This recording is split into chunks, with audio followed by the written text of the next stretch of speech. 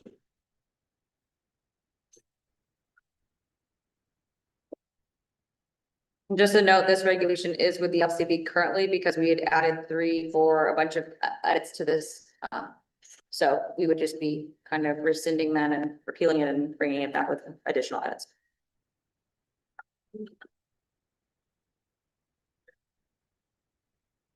Any questions, comments? Wade? Which falls in Region 3, I move to approve NAC 385B dot 208, the additions of AA 10 pupils for boys lacrosse, BB 10 pupils for girls lacrosse. And as stated. Thank you. We have a first? I'll second. Yes, thank you, Greg. We have a first, we have a second. Any additional comments, questions? Hearing none, all in favor, say aye. Aye. Thank you. Any opposed? The ayes have it. Mr. Jackson. 385. Yeah, just before you start though, just so that everyone's aware on the next page, 163, when we're looking at NAC 385B 535. If you were to look on the state website, that one will have, will differ from what you see here because it was changed in 2020, but it has not been reflected on the website. So this is our most current from that change in 2020, completely passed and is, in effect. And then we've made some additions here based on some changes to the NFHS. So that's why it doesn't look the same as what you'll see online. So 535 basically says that flag football will be following the rules adopted by the National Federation of High School Sports. There had been some discussion that the rules differ. While the rules differ in many sports from what we've practiced before, we have agreed to participate with the NFHS rules, and by doing so, we continue to be sanctioned by the NFHS to play flag football. So the flag football rules that were adopted by the NFHS that were presented to us are a flag football. They do not say boys flag football. They do not say girls flag football. They simply say flag football. They will be both. Some states offer boys, some states may offer girls. We offer girls. We will be adopting them. So that's what this will do. It basically says, is laid out that in this regulation 535, that we will follow the NFHS High School Association rules for flag football. Wade. Wade Polson, Region 3, I move to approve NAC 385B dot 535. Alex? Madam Chair, Alex Woodley, second. Appreciate that. Any comments, questions? Seeing none, all in favor, say aye. Aye. Any opposed? Mr. Jackson. Yeah, we can both kind of talk about on 164, NEC 385B 106. This is something Tim and I both discussed after this legislative session that we felt would be an important change to the structure of our non-voting members of this board. So if you look at 2G, we have added language that would add a representative from the Nevada State Legislature who's currently serving as either a state senator or an assembly member as appointed by the Joint Standing Committee of Education, to join as a non-voting member. We thought that having, number one, their understanding of what we do and being able to communicate that to their fellow senators and assembly members would be important.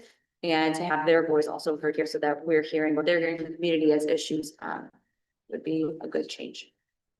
Let me ask you a question. Have you had this conversation with anybody? in regards to- No, not a person. Angie Taylor, right? Yeah. She would be amazing. Yeah, but our thought with this, after going through this legislative session and the number of times Kate and I either testified or were questioned, or we met with senators, and Paul met with us as well. What became very apparent of is they're only hearing one side of every situation. And that's the only side. And this would be a non-voting position. They would have a seat at the table. They could bring in topics, they could bring up, just like we do with our liaison reports. But I think it would help alleviate the misconception of what the board does. But it also might open that bridge for better communication between us and the legislature. They're definitely interested in our doings, but they don't come to our meetings, but this would put them at the table with us at the meeting. I don't know whether or not we want to open that door. I've been told by certain people that's a good idea, I've been told by other people it's a bad idea. I think it's worthy of a discussion at least with the board right now. To be clear, I'm not opposed to this idea. I think it's a good idea to involve more people at the table. I just want to clarify that this is allowed to do, like to add to this, because if you recall, when I tried to add a liaison last summer, I was told that we can't add liaisons to, like, there was no regulation for it. So like, you're allowed to do this, is the question I guess I had. I'm gonna turn this over to Mr. Anderson. Refresh my recollection on the one. In the summer meeting, remember, I was trying to add an NASC liaison. This was when we kind of had that like, wait, the NIA doesn't oversee the NASC. And you had said there was no regulation in place to add another position. I think, so Paul Anderson, legal counsel, I think what I was saying, Colin, is that we did not govern the NAC. And that's why I made that comment. Okay. Then this would be adding an individual that would assist with respect to, with respect to high school. Okay, yeah, and like I said, I just want to clarify, because like I said, when I brought it up, I was told that we can't do that, right? And the way the minutes read is simply that there is not a regulation in place to add another position at this time. And so that's why I wanted to make sure it was clear that we are allowed to do this. Sounds like we are. And so I am in favor of involving a legislator, because I think until when you're at the table and seeing what's happening on a consistent basis, I think that helps you better make decisions. So I think it's a good idea. I would be in support of it, knowing now that it is permitted. I think just a quick question, because obviously charter schools, but they were not always a part of the regulation. Since they hadn't been, we didn't have member schools a long time, I was wondering when like a charter liaison was that, if anybody has history, or was that always in the regulation? Well, charter, Paul Anderson, legal counsel, the charter liaison was added after charter schools and became member schools of the association, so they needed representation. Right, so that's what I was just trying to assume, that there must have been a process at some point where we've added some liaisons. Is that a motion? Oh. Oh, I will make a motion over here. okay, Alex, Thank you. Absolutely, for the record, I move to approve the amendments as stated, NAC 385B.106. thank you. We have a first. Wait, Second. thank you. Quick follow-up question. Absolutely. Following that region 4, the selection of this person would be how? There, Oh, as a. yeah, so it's stated in there, so it would be their joint standing committee on education, it would be their decision who they would like to, send forward. We would, tell them they have to do it, it would. Except that we're telling them they have to appoint somebody. So We that's, put in the I think, cart before the horse. that's my, I just wondering like how the process is gonna look. And I'm, again, not opposed to it. It sounds like we haven't talked to the legislator to see like if they're A, interested, and then B, what they want the process to look like, right? Because the way I read this is that we are directing the legislator to meet and pick somebody, which I don't think is within our purview to do, right? I think that the genesis of this is, I also if you're familiar, is to put the onus on them to send somebody to meet with us. We're gonna create the spot. If you choose to fill it, great. If you don't fill it, Mr. Buses. I just followed this question. So, I do understand what it says here at the bottom here, but again, sitting in a lot of times with the legislative meetings. So basically, we are directing, asking, requesting, whatever, but they are going to decide on their process for selecting the person that would be the liaison. yeah, which is, interjection for the record, which is the same process we have currently for the rest of the liaisons. We simply say there's a seat for the 1A, there's a seat for the charter, and they tell us who that person's going to be. I was just kind of looking for the consistency factor Yeah. here. Okay, thank you. Yeah, and I would just point out, sorry, I can only just one other comment that perhaps we just ask first. I think it shows a better, like, I hear what you're saying, Mr. Jackson, but I don't know that we wanna, I'm not super comfortable with saying like, use it or don't, you know, like, I think it's like, is this something that you want a seat at the table, legislator? I'm sure they would say yes, but then at least we would have created this collaborative conversation as opposed to like, it feels a little like we're upset about the legislative session, so here's this thing, we better do it, you know, and it just feels more like we're going back and forth and not building a bridge like I think we need to. Okay, Right. Mr. Anderson. Policy legal counsel, that's a good point. I think we should talk to them. I will point out that, the lacrosse bill that was vetoed, that we talked a lot about the standing committee on education coming in and, you know, those are the reasons it was vetoed is for the powers that they were going to be given. But I think this would be a positive step, but as Mr. McNutt's indicating, I think we ought to talk to him first, make sure they want that position. But I think it's a positive step for us to say, hey, look, we want you included. Maybe not at the level you want to, but we want you here. All right, I can send this, we can table this, I can send it to the. Okay, hang on, I'm gonna go to Xavier and Colin, are you done? I just didn't know if we did a motion to direct. Let me get with Xavier and then we'll go from there. Tim, if you could, Jim, for the record, if you could share a note in your notes, liaison report, you talk about a lobbyist. Yes, right? And now we've got this. Are you thinking like if this comes through that we no longer need a lobbyist or we still need both? Like, we need a lobbyist no matter what this board looks like.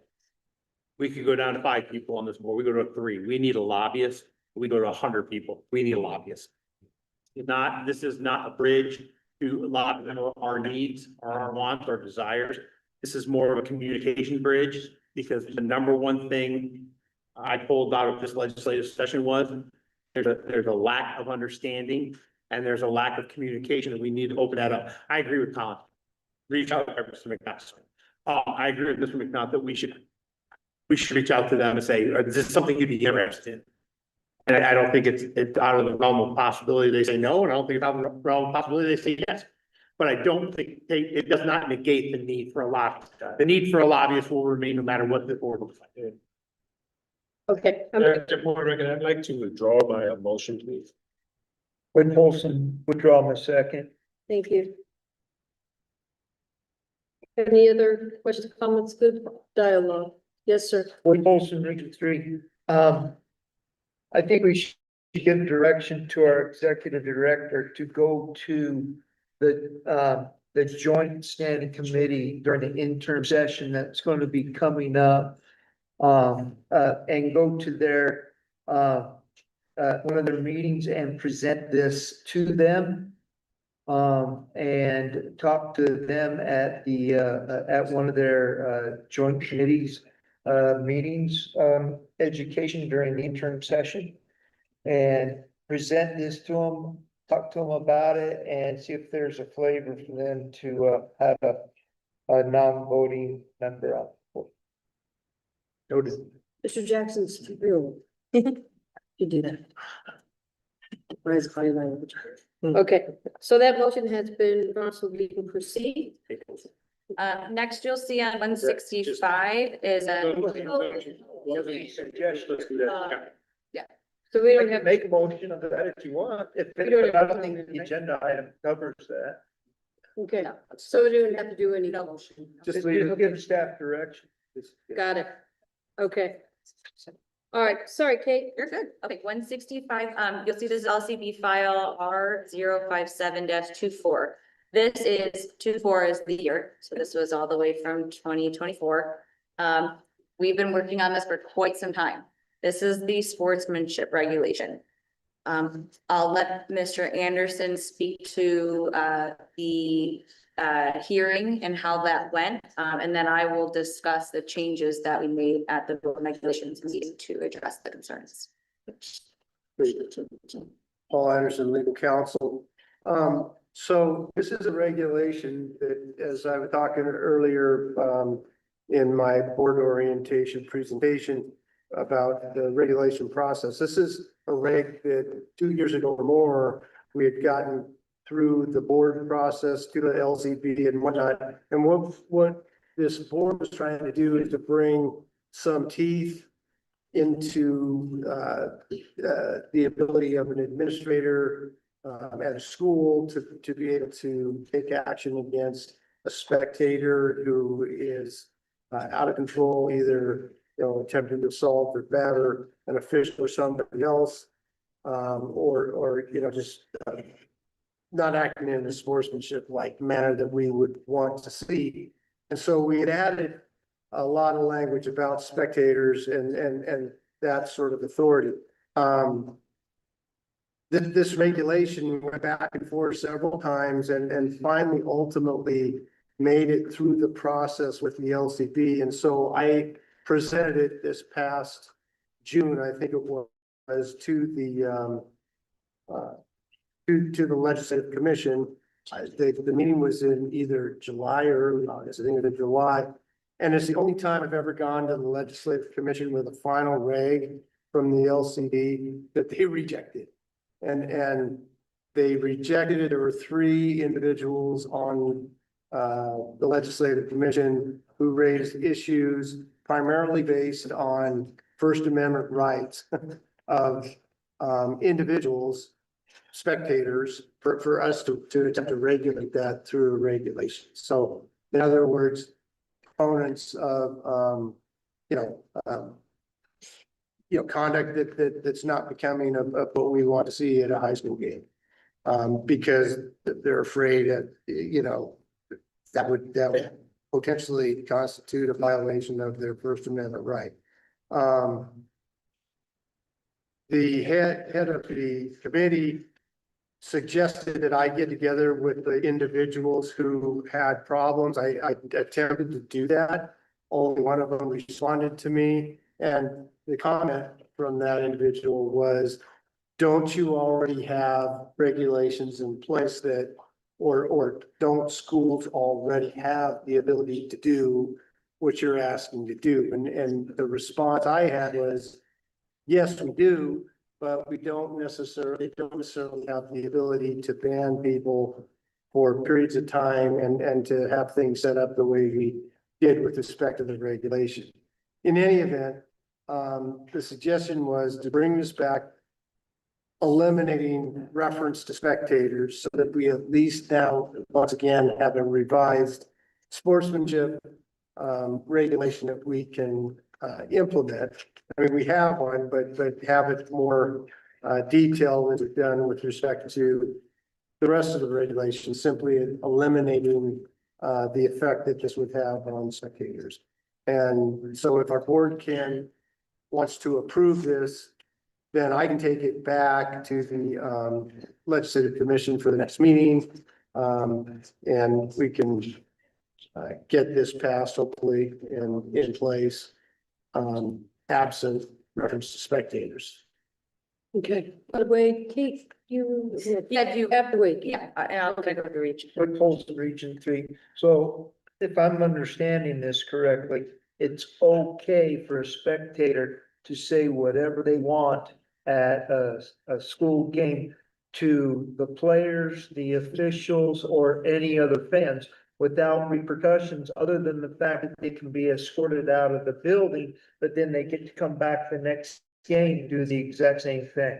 That's exactly the argument that I made at the hearing, you know, that's why we need this. But yeah. But that's what they told us, so that it's okay to do that for First Amendment rights. That in essence was Okay. their, what they said. And They said that word for word, but And I'll that's- tell you too, schools want something to have something as a backup. Well, you know, schools can do, we hear it all the time, schools can do it, but you know, they, Well, the only thing a school needs can a do is button. remove the person from the premises for that game. you can also 86, We can trespass. You can the trust. trespasses. You can At your trespass. school, but not. But then they just go to the away game. But we also call, but the good schools will call the other schools, say, listen, we trespass. We listen and vote, but it's a little tough, they don't know who you want. Right, All right, okay. Kate, and then Keith, I'll go to you. Okay, so I did want to, as you're going through it there, you're gonna see the word spectator taken out in almost all of the regulations. There are a few areas where I did not take it out. And that is because it already existed in current regulation that was already passed. So I don't want to take out what we already have because of these in those areas. So in the old, some of it's kind of been rewritten, but 820 subsection 3 of our current regulation that is not passed in here states spectator one time. 822 and 830 in several places has the word spectator. So I did keep it, so don't get confused by why you might see it in some areas. The rest of the areas where it was taken out were areas where we had added that language in, or it was a brand new regulation. So one of the big changes outside of just the term spectator removed is section 3. That entire section has been taken out, which was a brand new regulation that was specified to spectators and how they shall comply to our, regulations and our expectations while attending a sanctioned sport. That was one of their areas where they felt we didn't have the jurisdiction basically to tell them how to act in public. And so we took all that. And then, like I said, the rest of it, as you just scroll through, you'll see it references section 3 of this regulation that was removed, since section 3 is no longer in existence. And then the term spectator that was added throughout each section, you will see those removed. And I can go over a specific section if anybody has any questions as you are going through it. Okay, I saw 2 cards, Keith, and then I'll go to Paul. I keep it in region 4, so I would say yes, principals have that, but to your point, Pam, the challenge is doing it away games, even if you communicate it. Because the person there may not have any idea what they look like. So it has been done and can be done. It is difficult to manage it and actually hold them accountable at an away game. Easier at home because you know who they are, but yes, it can be done. And it is done at schools. Well, has been done at my school and other schools. So yes, it can be done, and I think we do. Again, we can just 86 them from the property and then they can't come back. So I mean, this can be done again. It's hard to do away, but it can be done. Oh, I'm not reaching, shock the whole table and agree with Wade.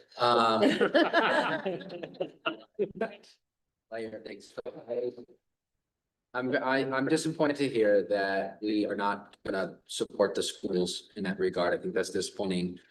So the first question I have, Mr. Anderson, is how are we not interpreting the same First Amendment right to coaches and players? So Good question. okay, I all right, have so no I answer for you. want to know if I was missing something No. about like, Sure. we're only applying the First Amendment to spectators, but not coaches and players, right? Well, let me. Is the way I understand it, yeah. So Paul, actually, guys, you are understanding it correctly. I think the way it's viewed by the legislative commission is we don't have necessarily jurisdiction over spectators because we don't regulate them. They're not coaches, they're not students who are part of our athletic programs. And so therefore we can regulate them because that's what we do. But the spectators who just come to the game, we can't regulate their speech. even though they're on our property. Yeah, right. Well, we can regulate, but what they were saying is like, you can already do that. So why should we add to regulation, and I mean, that was their position. Also on Kate's point, I want to just make one point, the first, deletions there in red on page 167, section 3. That was another comment that was made is, this is all like, it was stated as being nothing but aspirational, goals, I guess, that we would have, for the conduct of people attending our games, which I don't see anything wrong with having that, in regulation, but apparently they didn't feel that that was necessary. So, hope that answered your question. Yeah, thank you. So, is there, well, two follow-ups. One, is there an option where we send it back with spectator bet in it again? Eventually. Paul Anderson, legal counsel, that is an option, but I think it will meet with the same response that, hey, you didn't take the action we asked you to take. Second, Mr. Anderson, can you think of a way in which we can that maybe is a little bit, it's vague enough to give the teeth to administrators, but maybe doesn't address, like, so I don't have the answer to this, but I'm just wondering if it's something to the effect of like any attendee to an event or participant, whether that's on or off the field in an athletic event, behaves in such way, can be limited participation if they do X, Y, and Z. I don't know what that legal language looks like, but I'm just wondering. Paul Anderson, legal counsel, I think we could certainly look at that. I can't think exactly what the language might be here as I sit here, but I think that would be something we can study and look at and maybe attempt to approach this from a different angle. If that's what you're saying. Okay, thank you. All right, we're gonna go to Dennis. Dennis Holmes, superintendent. I'm gonna stretch this, and to see if maybe we can go with it a bit. Participation in sport and activity is a privilege. And I feel that attendance at sport and activity events is also a privilege. And that we do have the right to control not only what is said, but what takes place at those activities. And I would extend it even further and say that we also have the right to make determinations as to whether or not anyone is allowed or not based on that privilege. Okay, go down my list. Ellen? Ellen Townsend, officials liaison, just a comment about the coaches and players being able to say whatever. All these books do have things in there that basically outline you cannot do this, hence that's why we have 217 objections. You know, you have to follow these rules, you can't do this, you know, you can't fight, you can't punch, you can't say derogatory things. So coaches or players could be removed. The only thing in most of the rule books, when it addresses any kind of spectator, it's that host management is the one that needs to deal with it. So as far as the rules codes go, you know, they do emphasize coaches and players can be removed. Okay, I'm gonna go Kate, Jay, and then. So my suggestion kind of to your question, is that we do send it as is now. And then we formulate maybe just one singular regulation separate from all these where we had it listed. They were basically held to the same exact standard as a player or coach. I think that was part of the concern is they're not, right? They're just a citizen and you don't know if they're a parent, you don't know why they're at your site. And that we possibly work on language that's specific to just kind of, you're saying somebody attending a game, here are kind of the expectations. And the other suggestion, something Paul and I kind of talked about is maybe just having a policy, not a regulation, but just a spectator policy of here's kind of what we expect and that we give, you know, the schools and the administrators the right to basically tell you can't come back or something along those lines. It's not in regulation, it's not a state law, but it's a NIAA policy similar to like our position statement, things like that. I like that. I like that a lot. All right, Jay. Jay Canning, for the record. That's where I was going to, where is there a way to bring in, since you are a ticket holder or a ticket purchaser, since you purchased that ticket to come into that facility, this is what is on the back of the ticket that you have to abide by. Paul Anderson, legal counsel, there's a lot of events and whatnot where that's exactly what you see. Where I can think of ski lift tickets, say if you do certain things and you get kicked off the property, right? I mean, yep. So, yeah, that's another, so we can go, the issue with policy, I think policy is good if that's the best we can do, but I don't think it's quite as enforceable. It's on the back of the ticket. Your rules are coming into your stadium. We actually have a disclaimer on ours as well, even on our hometown. Ms. Colossus. I'm going kind of like where Kate was going, and maybe we could do this separately. If you call your attention to our own public comment policy, that is not a regulation. And, you know, these are people that come to comment. It says right in our public comment policy. Comments directed that determined to be irrelevant, repetitious, offensive, inflammatory, literally disruptive, or deemed to be personal attacks will not be permitted. I assume that to mean that they would be escorted out or not allowed to make that. That is the policy. We have that on our school board policies. I'm sure Wade and all the other school board members here would agree that we've had several instances where we've had to escort people out. And then the school board president does not make the decision, but, you know, we have board council. There are decisions made kind of collaboratively. Is this going to be 30 days? Is this going to be 60 days? Is this going to be 90 days? And there are timelines put on that. Yes, these are members of the public, since it is in our policy, and they know that when they come to our meeting, and then we read it aloud. I'm sure you guys do too at the beginning of your meetings. So, you know, they're already agreeing to that when they walk into that room, when they walk into our room. So I kind of really like what Kate's saying, is possibly to go that route. Like that, Rollins. We brought this up because of what? Oh, well, we got. Mr. Anderson. All honestly, because, well, the one incident that I really recall where this came up, and Ellen might be able to help me here, we had an official who was a fan who came out onto a basketball court and attacked a player on an opposing team that his son was playing.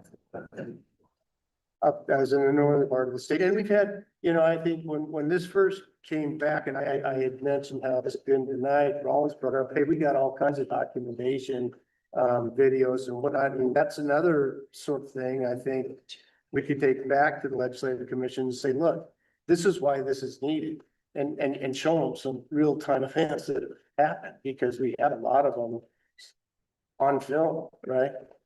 Well, I know that in my years of doing this, every situation where we have had an unruly parent, spectator, fan, we've kicked them out of the gym and they've been kicked out for an X amount of time based on that. So I don't think we've ever had a situation where we've actually kicked the fan or parent out or a spectator out and they sued us or they came back. You know, school police, I think the major difference is that school police will only get involved if the administrator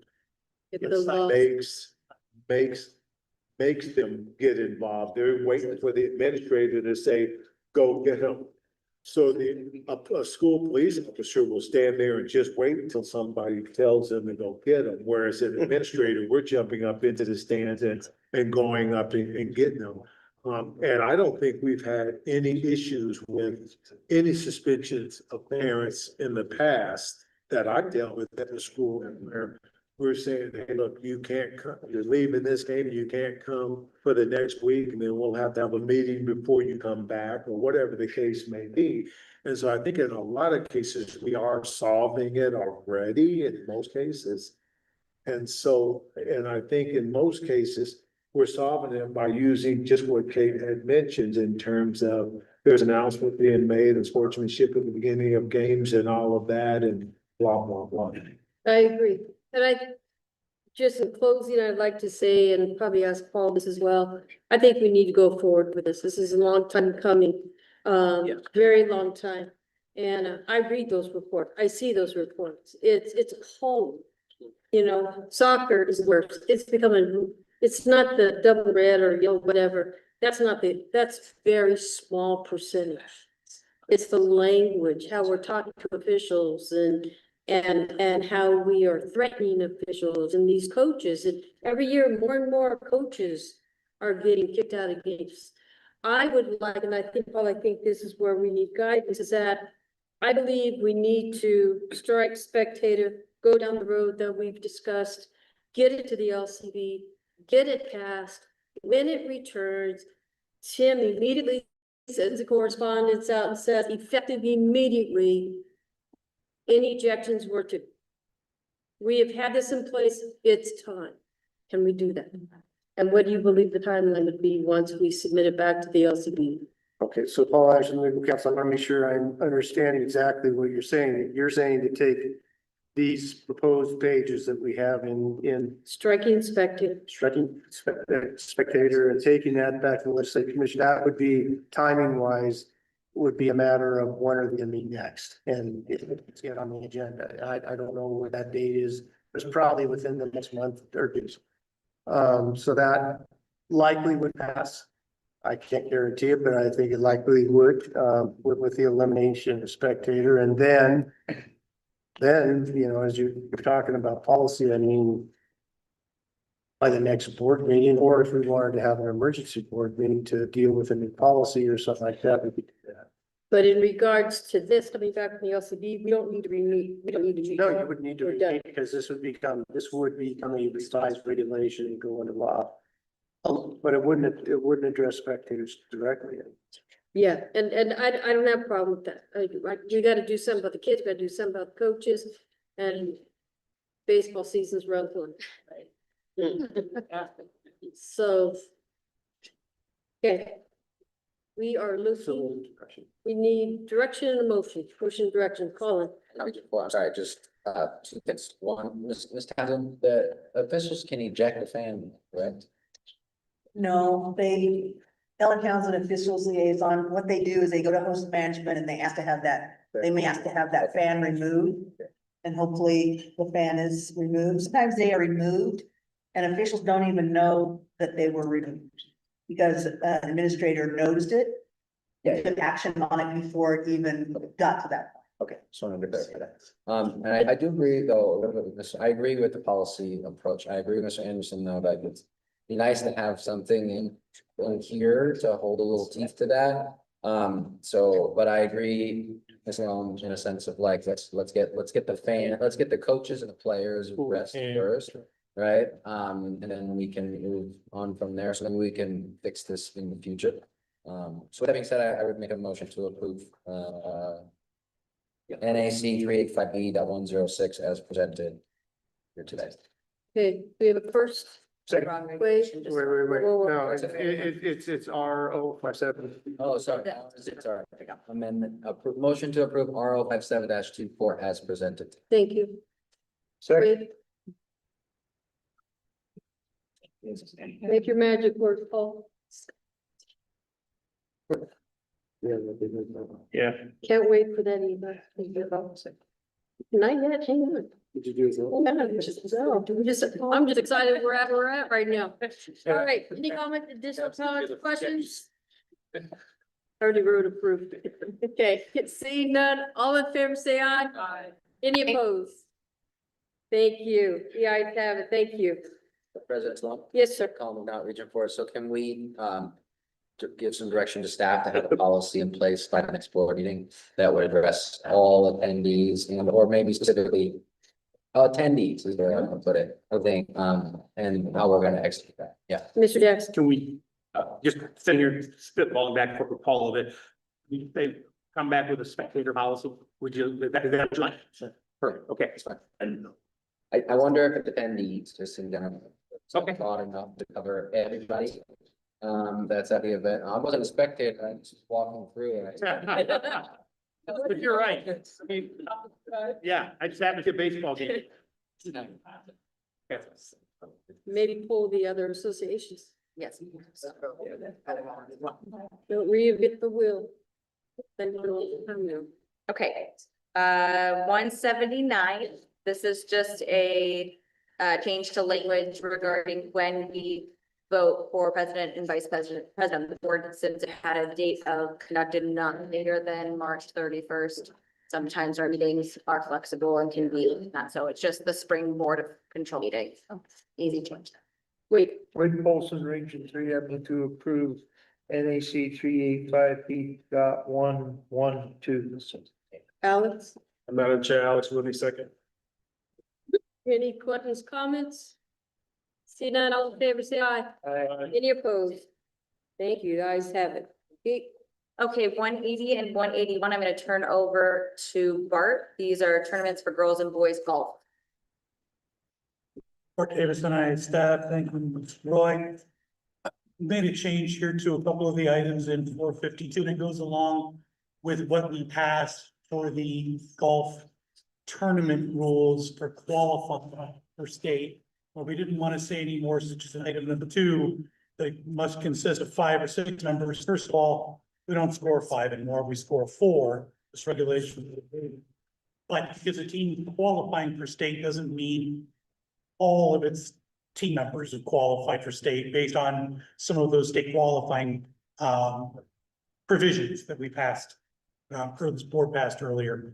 A lot of other language in here taken out, like number 4, not playing the golf course within 7 days of the state tournament. We struggle badly to get golf courses in.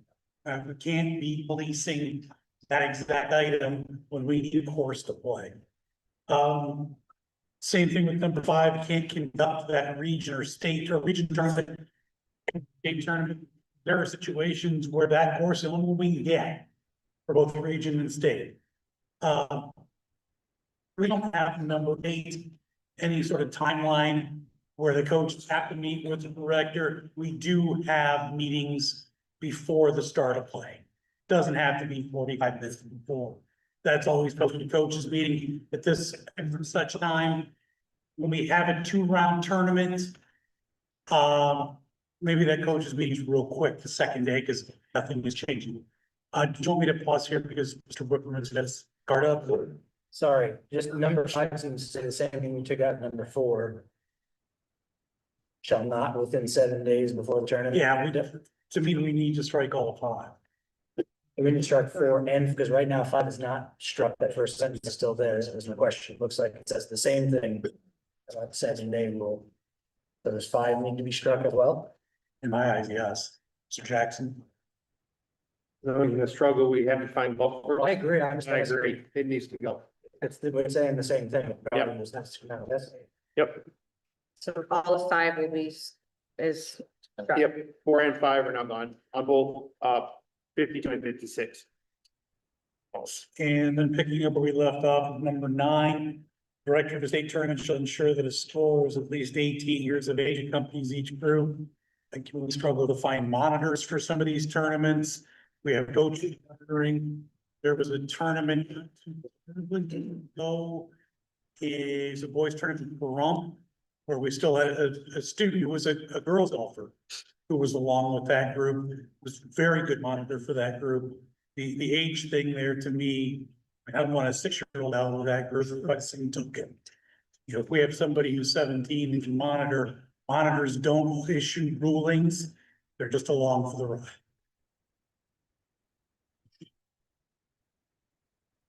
9B will also become 9A, just FYI, just so. So ticky tack questions. Go ahead. There are other places we've taken numbers out and renumbered, because you have to put that renumbering in as well. Oh, yeah, yeah. I just assumed so, but there's a place we crossed them out. Yes.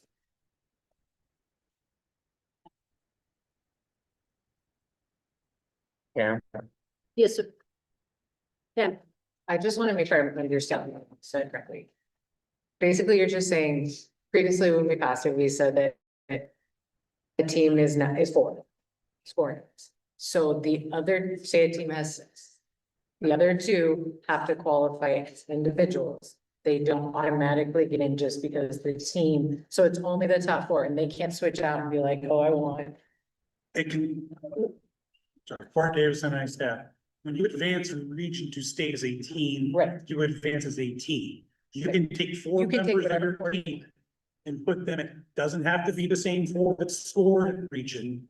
It can be any 4 in your team. If you wish to take more than that, they have to, those individuals would have to meet the qualifying individuals. just wanted to make sure I was understanding correct. No. Last question, I promise. Is there anything in here, because I know we're struggling with it right now with the girls. Is there a minimum that have to qualify? As a team and individually wise? No. But, Yeah. okay. Man. Yes. Because I know we put in qualifying standards. What if no one meets that? We have the provision in there that automatically the region team champion goes on, automatically the individual champion goes on. Even if- Beyond that, we have up to a number. Okay, They don't have to. that was my main question. Thank you. Because that's a legitimate concern. It is, it's a That's very. very legitimate concern. Yes. We also have sliding scale that allows a little, that leeway That, okay. For different classes. for classification, yeah.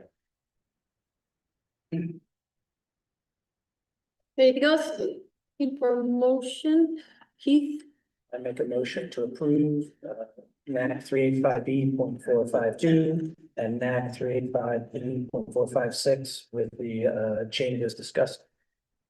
Madam Chair, Alex, second. We're gonna do both of these? Same thing. Okay. They're exempt, Got it. and that's with all of 5 struck and renumbering. Yep. Okay, we have a first, we have a second. Any additional questions, comments? Hearing none. All in favor, say aye. Aye. Any? Thank you, Brianne. Okay, page 182, tennis, I'm also gonna turn this over to Bart Davis, NEC 385B.510 general requirements. Thank you, Ms. Roy. This is, I'm sorry, I still laugh at this every time I see it. Number 3 was the biggest change in here. I told this board before I got to the state in 2007. We weren't playing at a 45-point round robin format in 2007. We were playing with 18-point format that we do now. This thing's been in here forever. I have no idea. I couldn't even tell you the last year they played by the 45-point system. So, well before me.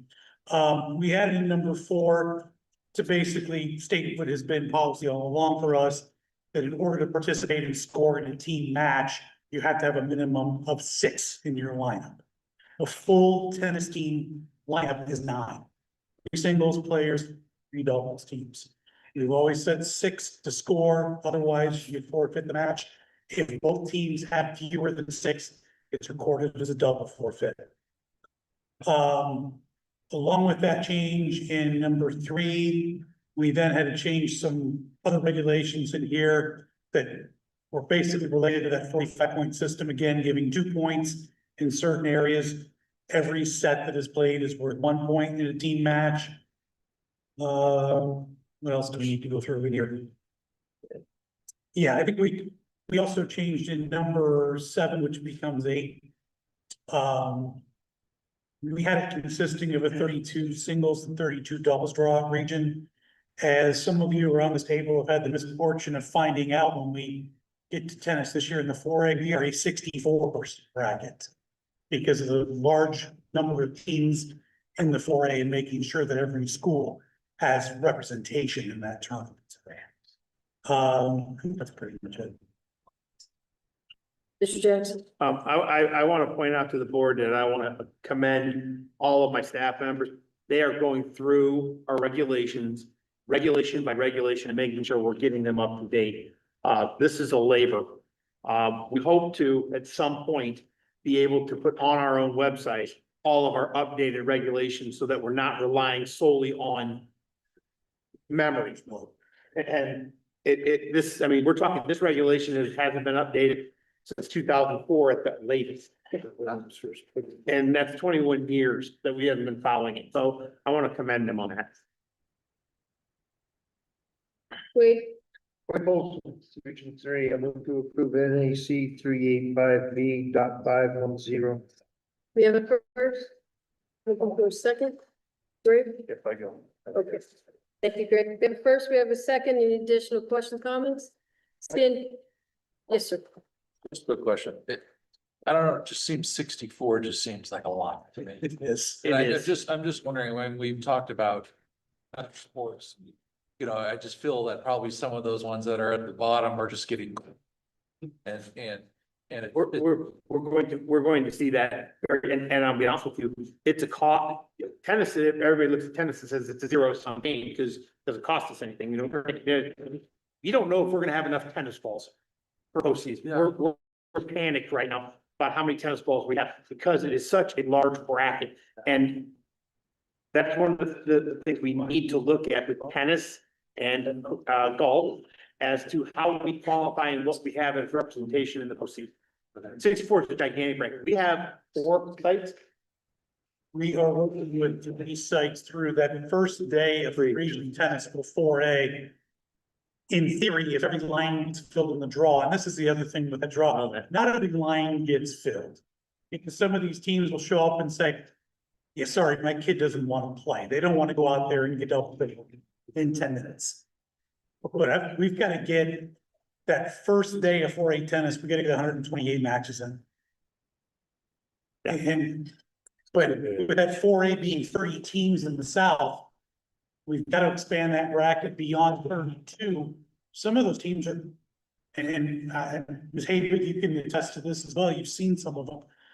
They've got 3 singles players that are legit, and another team behind them might as well. Suddenly, we're out of spots if we give everybody. So that's why we're going to expand the bracket. Kim, Just out of curiosity, why does every team have to be represented?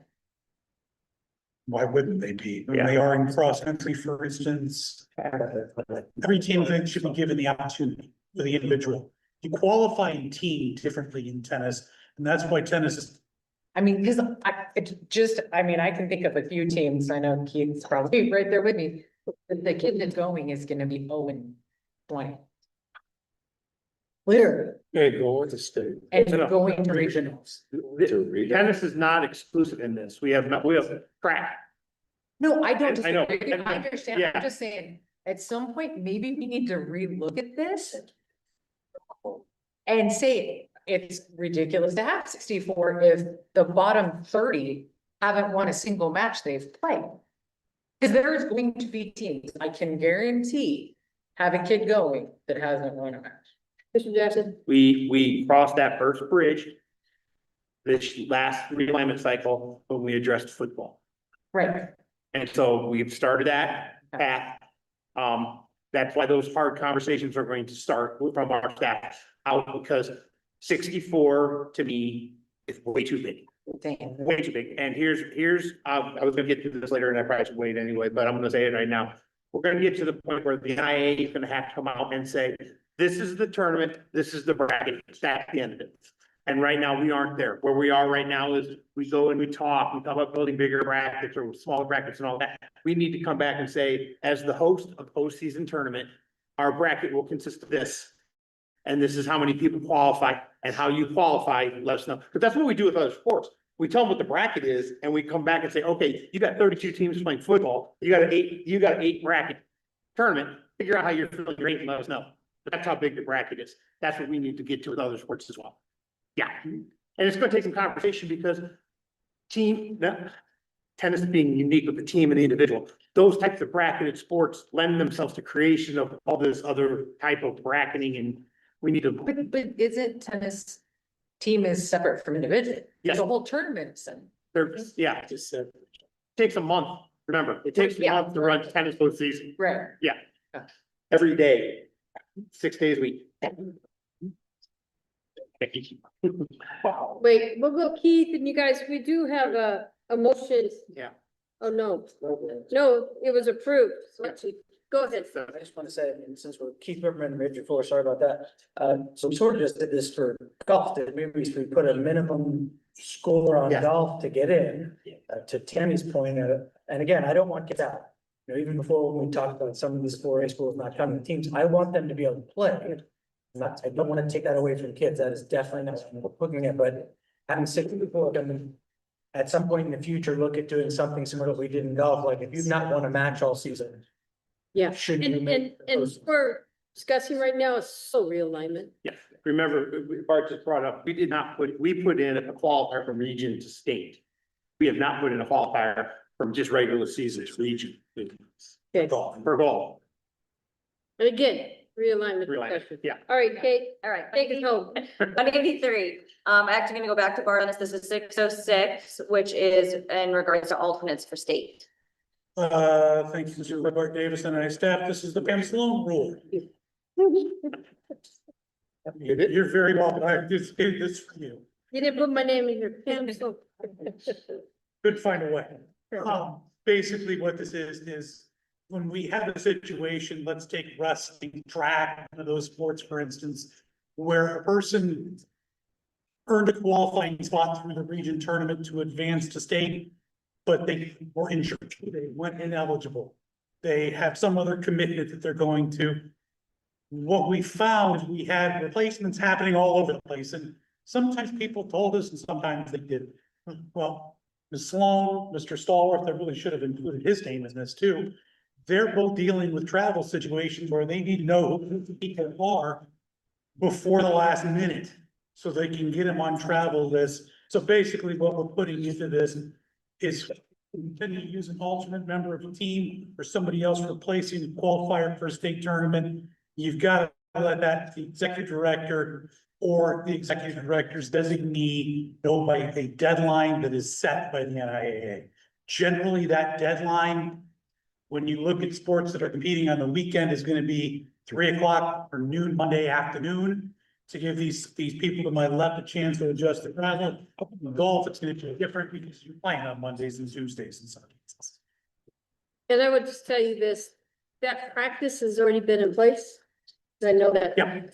Tim put out a communication and it's worked out wonderful.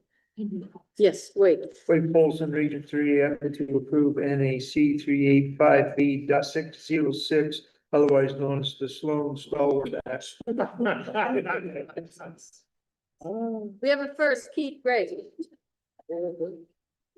So we have a first, we have a second. Any additional comments, questions? Seeing none, all in favor, say aye. Aye. Any opposed? Beautiful. Okay, last one, 184, Dr. Bart, reporting results. Sure. Or I got tired of talking. Okay, I'm gonna take this one because of the financial impact. We are in a situation where we are not getting scores reported by schools. You may say to yourself, well, you'll get it eventually. I want you to imagine this. This Friday, after your football teams play their games, if you're 4A or 5A. On Monday, we are releasing the first carbon rankings, correct? HRM rankings are coming up. First school plays a game and they haven't told us what the score was. We can't find it because you played somebody, we don't know, or nobody reported it. And we can't release the HRM rankings. Now put your football coach in your office asking you, what are you gonna do about it? And that's where we're at with this. We are tracking down games. It's just to give you an example. The board asked us as a staff to run the HRM system in the background for volleyball and soccer and some of the other sports. After the first weekend of volleyball, because of the tournaments and the exponential growth of schedules, Mr. Davis, to my right, is tracking in excess of 1,500 scores. He called me in his calm demeanor. Just went, I said, we got regulated. So this regulation came out before that. That gives you the example of what we're talking about. We're tracking scores down ridiculous. Sometimes they're not even reported to the newspapers. I mean, at least if we have a newspaper, we can find it. This has to become a priority for schools. It is not a task that is beyond the reach of any good program or bad program to simply put the score in so that we have it. Florida Bart. Go ahead, Bart. Oh, thank you, President Sloan, and thank you, Mr. Back recovered from that first week, barely. Where this also comes into play, Mr. Levitt and I were talking back and forth already this morning. We were missing tennis scores that we need for standings 5 weekends this week. And we can't do playoff seedings until we have everybody's scores. The 3A North, not so much South, 3 North tennis. I think of us in 25 schools. They don't play that many league matches, but they're just not. We get it. When you go play a match and you've coached your kids, you gotta make sure you get them home. It's one more thing to do. But if you want your playoff seedings, if you want your metrics, if you want to have updated standings, we need scores to do that. And I don't know how much time Commissioner Levitt spends chasing down scores that he doesn't get.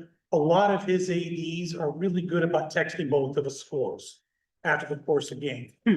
But on Monday, my entire morning and usually deep into the afternoon is chasing down scores from the weekend that aren't where they should be. And I'm 3 weeks back chasing scores. So this is a vital regulation. And I know that the word time in there causes consternation, but I will tell you that the number of repeat offenders we see on violations of this nature are, they don't happen twice. You get a fine once and it doesn't happen again because you're cognizant of it. And I don't think it's puts some strength and some teeth behind it. We're going to have any success in gathering scores. And they're vital. They're very, they're also vital in the sense, this is how we find out that schools didn't tell Xavier that they were going to play in a tournament in California. And they left Clark County School District without permission. And, well, it's in California. Did you know that? No, we did not know that. So this is also helps us with tracking of that as well. So that's what this is. So this would be for sanctioned sports, which the association uses standings and or metric to determine postseason teams, which the association uses the results in a manner to assist with the alignment of schools. Each school will report the result of each event in which it competes to the association through the process approved by the association within 24 hours after the conclusion of each event. Now, are we going to clock watch? Obviously not, but that gives them authority to call it. Where is it? Which we do. Sometimes they answer, sometimes they don't. And the school that fails to comply with subsection 1 shall pay a fine to the association in accordance with the provisions of NAC 9620. $20,000. I heard that. We've become so punitive. We fine for everything, it seems like now. Jay, Jake Canning for the record. Is there, have we ever looked at potentially using an app? I know for obviously in Little League and some other sports, that we use an app as soon as the game is over, the app. I'm just wondering if is there an app that's out there that we could use that everyone can use? It's pretty easy that you can record the score and it goes directly to VAR. I mean, this is beyond the Google spreadsheet, right? I mean, this is a little easier. It's just an app that as soon as you're telling it. Mark Davis and his staff, we have a couple of things that come into play on something like that. One is their all-purpose app for every sport now. And we play certain sports under different rules in other states, for instance, where that's never going to be all encompassing. The other part of that equation is we have a partnership with Max Preps that says they are the official standings keeper of the NIAA. Now that said, I run background standings 100% all the time, because you never know when something gets entered wrong. Somebody is funny and decides, hey, Bishop Minot played Hub. Let's put the final score 72-0 Hub. And that updates those standings that way. I am looking into different methods to report scores because there's some of this, Max Preps system for tennis is not at all conducive for us in what we do. I'm looking at some different methods where, whether it be Google or something else, and create forms to give schools access to their page to enter the score. We're trying to meet our schools where they're at as often as possible.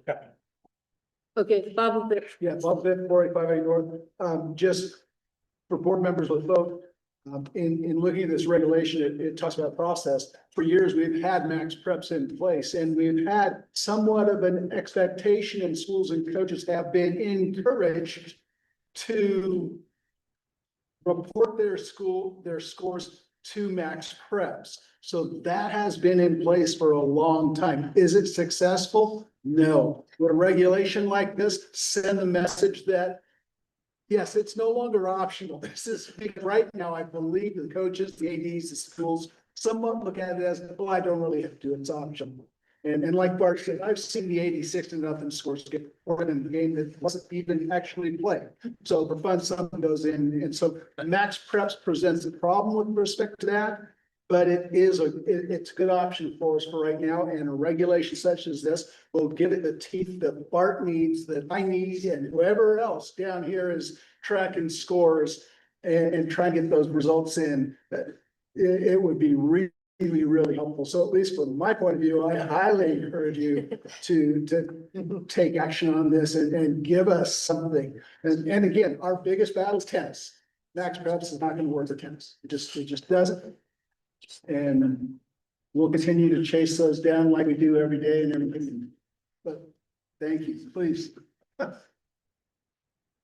Cole. My wife would appreciate it. Cole. Colin, not Region 4. Well, I'm gonna apologize to your wife for my comments. I'm sorry, but so I hear the struggle of what you're saying. Obviously, I'm not living it, so I can imagine that it's certainly a lot. I agree that I don't love immediately sanctioned schools financially, right? Like when they don't report the tennis score that happened yesterday because there was also a tennis match or soccer, whatever, right? And I'm not saying it's not our job to do that, and I recognize it. I just wonder like two things. One, I think the more we can make sure the principals are like aware and on board to control their staff and make sure their staff are doing what they need to be doing, I think is incredibly helpful, right? I was not aware that this was a problem, right? Until this moment, right now, right? And so I think the more principals that can be made aware of that, I think that helps. Because I'm gonna tell you, as soon as this meeting is over, I'm going to, because I'm not gonna text during the meeting, I promise. I'm gonna go text my AP and AD and say, do not miss this, make sure you submit it, right? So I wonder if there's a value in that. And then number two, is there a warning before a fine? Yes, in this? always. Okay, I just want to make sure. More than one. We Okay. would, But is that like written in, I forget what 3385E960 says. yeah, there's always, I can't remember if it's written in 1960 or not, but there's always. Which one is it? There's one that gives me the discretion to. Yeah. We've never gone off on the first time, ever. Yeah. Never. And I wouldn't do that. I mean, you don't kill a worm with a shotgun. Sure, yeah, and I would agree. Yeah. Yeah. You would like to. It'll do it, that'll do it, but I think so, yeah, I think. big worm. Yeah. It's a big worm sometimes. So I appreciate that, and I'm not necessarily saying that he would do that, Yeah, right? no. But I think that opening this door gives the authority to the executive director to do that, Yeah. right? Regardless, and so my concern is like, someday you won't be the executive director, and what if there's one and they have an issue with Rocket and her school, right? And so Helen gets a warning because nobody doesn't like me, but of course, somebody doesn't care for her, so she gets a fine Right. where I get a warning, you know what I mean? Yeah. So I just want that Yep. consistency to Yep. exist, I think that would be valuable Mhm. too. Consistency, I don't know.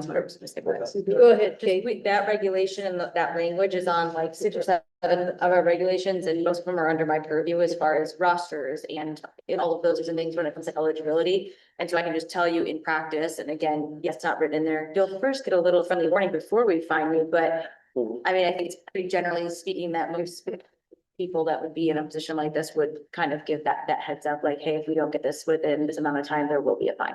So that has been general practice, and that's been before any of us were in this office too, so. Fair. I wonder- I can't anticipate Yeah, the I future. think if we're gonna keep utilizing 960, I wonder if we should add a warning layer to it so it is not necessarily at the discretion of whether the staff is like on board with what you said or not. I'm okay with going this direction, but I just worry that the more we add fine to the equation, the more possibility is we're taking money from kids because of adult stakes, right? I mean, so I think that's something we have to consider too, so. Thank you, no, Sean. Sean Simons, NIAA staff. Several people at these tables, several people in this room have been coaches or are coaches. The reason why Mr. McNaught probably has not heard of this as a problem reporting scores, because it's usually not a principal thing, because principals have enough to worry about. Your coaches should be doing this after their match, on the way home on the bus, get home, whether they lost by 40 or 51 by 40, 50, it takes a minimal of 30 seconds to enter score. Most athletic directors and APs have decided to, have their coaches at least every summer. Bart and I say to the coaches at all the meetings, or ADs at least, report your scores, please. So yes, it is a good idea. You're gonna send out the email, but most APs, athletic administrators, athletic directors should be relaying this information to their coaches, because it's on the coaches. It's on the head coach of each program, each sport to report it. Thank you, President Sloan. Mr. McNaught, to your point, an email was sent out to the ADs and the admins a week ago yesterday, reminding everybody to get scores. Was it sent to the principals? Something we can copy the principals and certainly going forward, but I know there's some people You got that nasty gram from me a few, 8 days ago, get your scores in, because you're driving me nuts. And that actually, every time we send that out, there's a little bit of a spec. But those who aren't gonna report, aren't gonna report. I will tell you in terms of the fine stuff, I'm the guy who, when we have a scheduled due date of September 15th. All right, or September 20th, I'm still missing these people's schedules. Let me send them an email. Hey, give me your schedule. I'm not the guy that goes 16/12/01, sorry, fine. That's not how I am. It's not how I operate, 'cause it's not gonna help us to try to get people to be encouraged to do that more often than not. When it comes to an 8-year admin, so, God, sorry. And we certainly can see that when it becomes a pattern and scores are a pattern. When you don't have anything entered for all year, now we got issues. If you're, as Mr. Jackson said, if we get this in within 24 hours. If your game ended at 5 o'clock yesterday afternoon, am I gonna be checking at 5:01 the next day to see if that scores it? Not, but am I gonna be checking the next morning? Sure. And the first time out, hey, do you need help reporting these? Is there something you're missing? After that, when it becomes a pattern, a repeat pattern, to me, then that's when you get one. Okay, I'm gonna go back to a comment that you made about emailing principals. I'm gonna ask that you not do that. What I am going to ask you to do is that I would like for you to send this particular correspondence to the table, everyone at this table. That way, our principals that are amongst us can share the information. And I think it's good for the liaisons to have it, it's at the district level, because as I write my notes, chair and AA meeting, I have a meeting in October. But again, please be very conscientious what you share, what you send to principal, please. Yes, sir. This one, I'm not telling you that I don't think that's a good idea. This don't think it's fair to the 3 principals in Clark County that would receive upwards of hundreds. No, I'm asking this, what we're talking about. The email that was sent in regards to the max prep. Okay. And that, he said that he sent out a course, I don't remember the correspondence. He said that he sent out a correspondence about coaches to submit their scores. Right. And that is a major topic we're discussing. I thought that when they weren't reporting scores, you wanted us to send it to No. the 3 individuals. I'm like, I don't think it's fair to the 3 individuals. We get, No. 75 emails about, I don't want, I don't, no. Okay, I get you. The correspondence about sending out the scores, include them in the email. I would just Okay, I got you. disseminate that particular I email apologize. I misunderstood. to everyone to the board, so we're all on the same page. Okay. Okay, I got you. I understand. I thought you meant when, I'm gonna pick, when Centennial doesn't report a score, I was gonna send it to Colin, Christina. No. Oh, I thought that's. No. Holy moly. No. I don't want to be that horse, I think what Colin was saying is when this was becoming that problem, you think you're behind us. If no one ever tells us, I can't fix it as a principal. I think that's what he was trying to say. Like, I don't want every single coach's score, but if you're having a problem and you're never getting a score from my school, then I don't know that I can't fix it. I think that's the point that I think Colin was trying to get at. No, and I agree with that, but I think for the sake of the conversation, I think we would all like to see the communication and the path that we need to take our coaches to. All right, we're done with that conversation. We have, no, it's a conversation. We haven't voted on this. That is correct. Or not. Okay. All right, wait, I'm looking at you. With Fulton Region 3, I move to approve NAC 385B .xxx number to be assigned later. All right, we have a first, Greg. Yep, I'll second. Thank you, sir. We have a first, we have a second. Any additional comments, questions? Seeing none. All in favor, say aye. Aye. Opposed. Thank you. All right, we're gonna go back to Kate on item number 17. Go to page 77.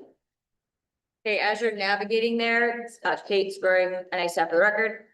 A, B, C, and D are other LCD files. These were all returned. These are the ones that the board had passed and we had sent for their review.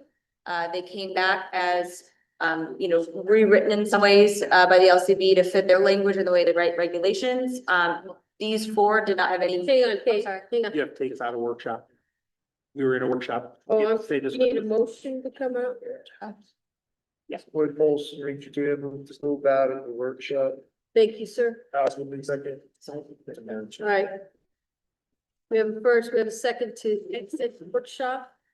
Saying that, all in favor, say aye. Aye. Any opposed? Thank you. Sorry about that. All right, Kate. Okay, so I'll go through each of them, but there were not any major changes to what the board had approved. Just some little logistic changes and linguistic changes that they proposed. So the first one, R003-25 is the fine structure. So this actually ties into our conversation. You'll see there's 3 regulations there, each by their own section. Section 1 is NEC 35B.564. This is in regards to cheer. The board had previously approved the change from the $100 fine to $250 fine, so there is no change to what we already previously approved. Section 566 is also in regards to cheer. Again, just a change from $500 to $1,000. If you will remember from our last meeting, that the reason for the actual dollar amount here is because cheer at this time is not a sanctioned sport. And so it does not fall under NEC 385B960 regarding all of our other continuum of fines for sanctioned sports. So we want to keep that separate for the time being. So again, those 2 changes you had approved here. We had sent forward, no changes to what we had sent them. Section 3 is 960, same here, no changes to what you had originally approved. But this is that continuum that we've been discussing regarding many regulations where we have the right. So as you'll see, just to kind of tie into what we were talking about, we may impose, it doesn't say we will or we shall, we don't have to. So we work within, the situation when it comes to these types of situations. First, second, fines are there for first offense, second offense, 250, 500. And then goes on to the penalties for sanctions, and that was the main changes that we made to that regulation. So any questions on that? As I said, it hasn't been changed as what you had already approved.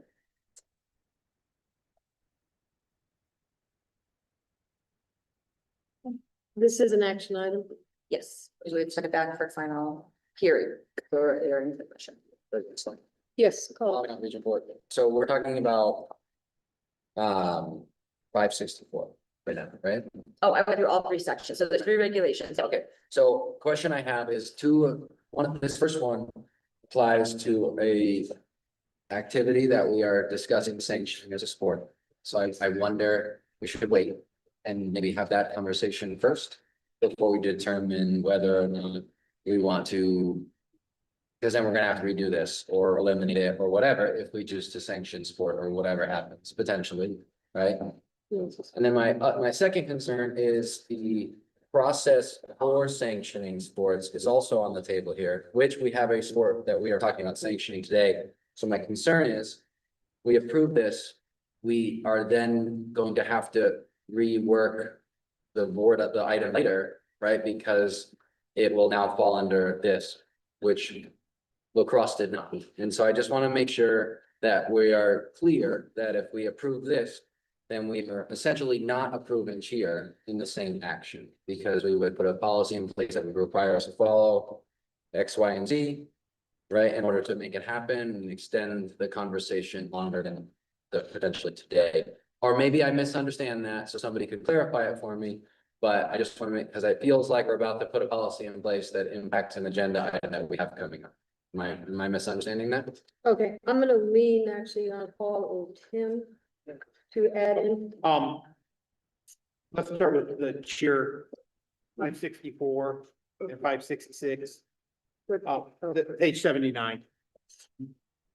If this is approved, this will bring it in line with the other fines that we currently have in place for other sports. Even though cheer is not sanctioned at this time. So if cheer were to become a sanctioned sport, then we would not have to redo the fine structure for cheer. We could adopt this fine structure because it would align with all the other sports. So I think we'd be okay on that one. But I get your point, because this fine structure will exist for cheer regardless of the home it sits in. If it stays in an activity, 250, 500 is the continuum. Move it over to sport, it would be 250, 500 the continuum as well. So I think we'll be okay. That would align with the rest of our sports, regardless of any action, present or future. Okay. As far as the sanctioning process, I think is I think, again, that would be regardless of what we do with cheer as well. If the board's flavor is to sanction cheer right now, then it is sanctioned regardless of the regulation we put in place, because we have been functioning under no regulation for sanctioning of a sport. The genesis of that was to put a regulation and that would do it. Would sanctioning cheer at this time fly in the face of that regulation? I think it would, but at the same time, I think the board would have the authority because it doesn't exist yet to make that determination. We haven't gotten it back from the LCB.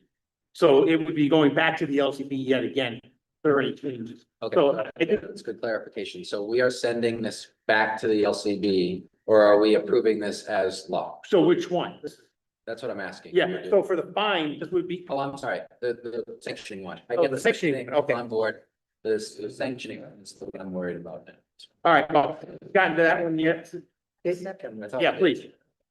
Okay, Sorry, go ahead. that's okay. The 4 files, which one of them is the sanctioning sport, they have all been returned to us as their final writing. And so if we approve as is, it goes to the LCB to go then to eventually to the hearing once they go through their process to be signed into law. We don't have the right to sign into law yet, but you approving it now would then go to that next step for hopefully them to then give the right for a signature.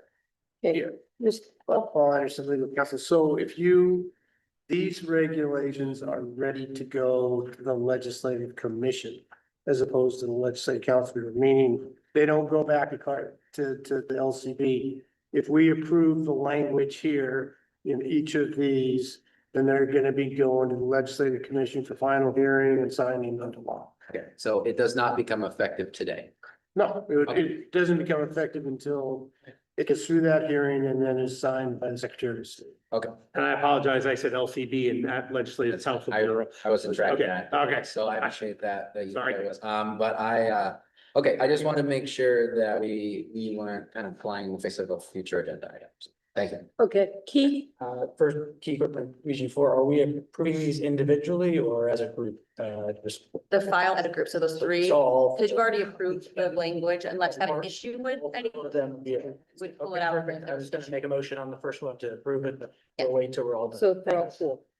No, individually each file, but not the individual regulations within the file. So there's 3 in this one. We wouldn't have to pull out each regulation. We would just, So we can do R There- R003-25 as a. as a file with 3 regulations, 2 tier ones. And take one. Oh, I see, which is really the 2 to do. Okay.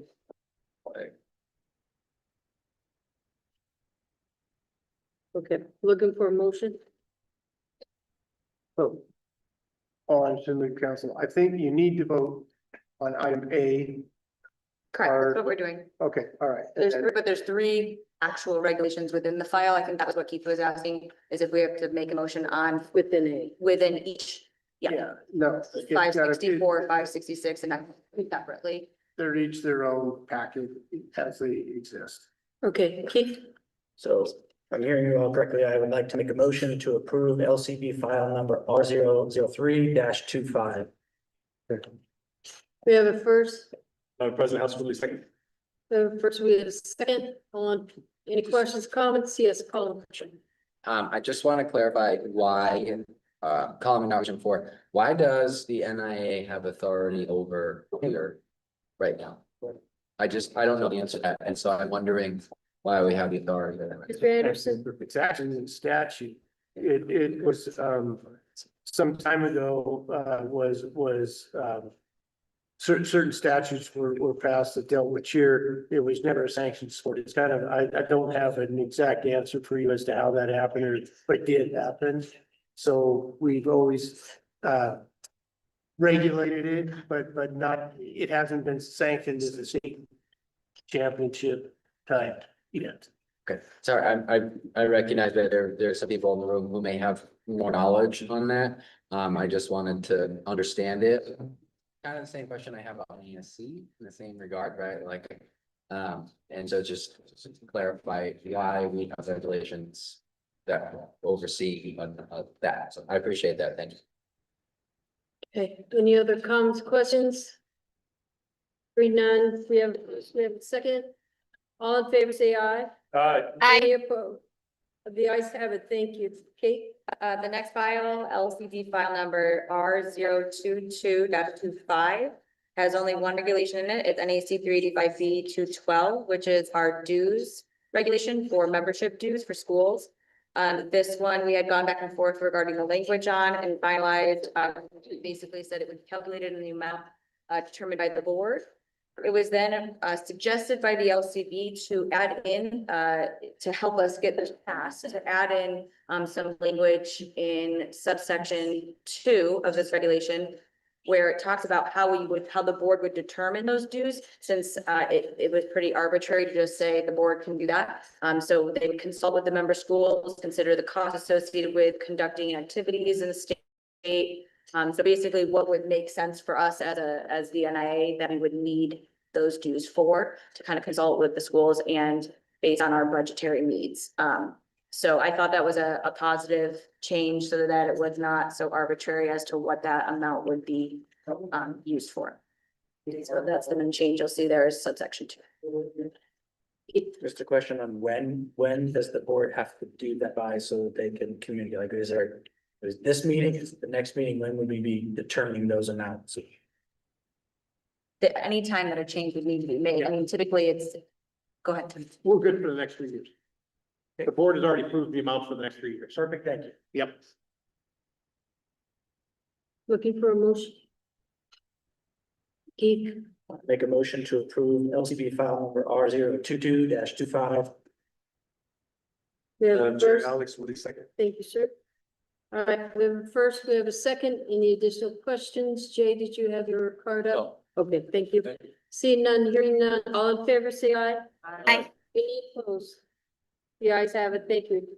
AC was LCB file number R200-24, which is actually an amendment to an LCB file from 2023, R019-23. This was a regulation where it would determine when schools are reclassified and aligned, you have to be able to also field and maintain at least one varsity boys and girls team for each season. If you don't, there could be consequences. And the change here that you'll see is just in number 4, where the discussion was had that the executive director could waive the provisions of the section, making, a team unable to field a team would not necessarily then, have any membership issues or postseason issues or anything of that nature. And this was to protect our small rural schools that are completely based on the enrollment of their zone and have no control over that. So that was what was approved, the languages as we had sent it to them. So no changes.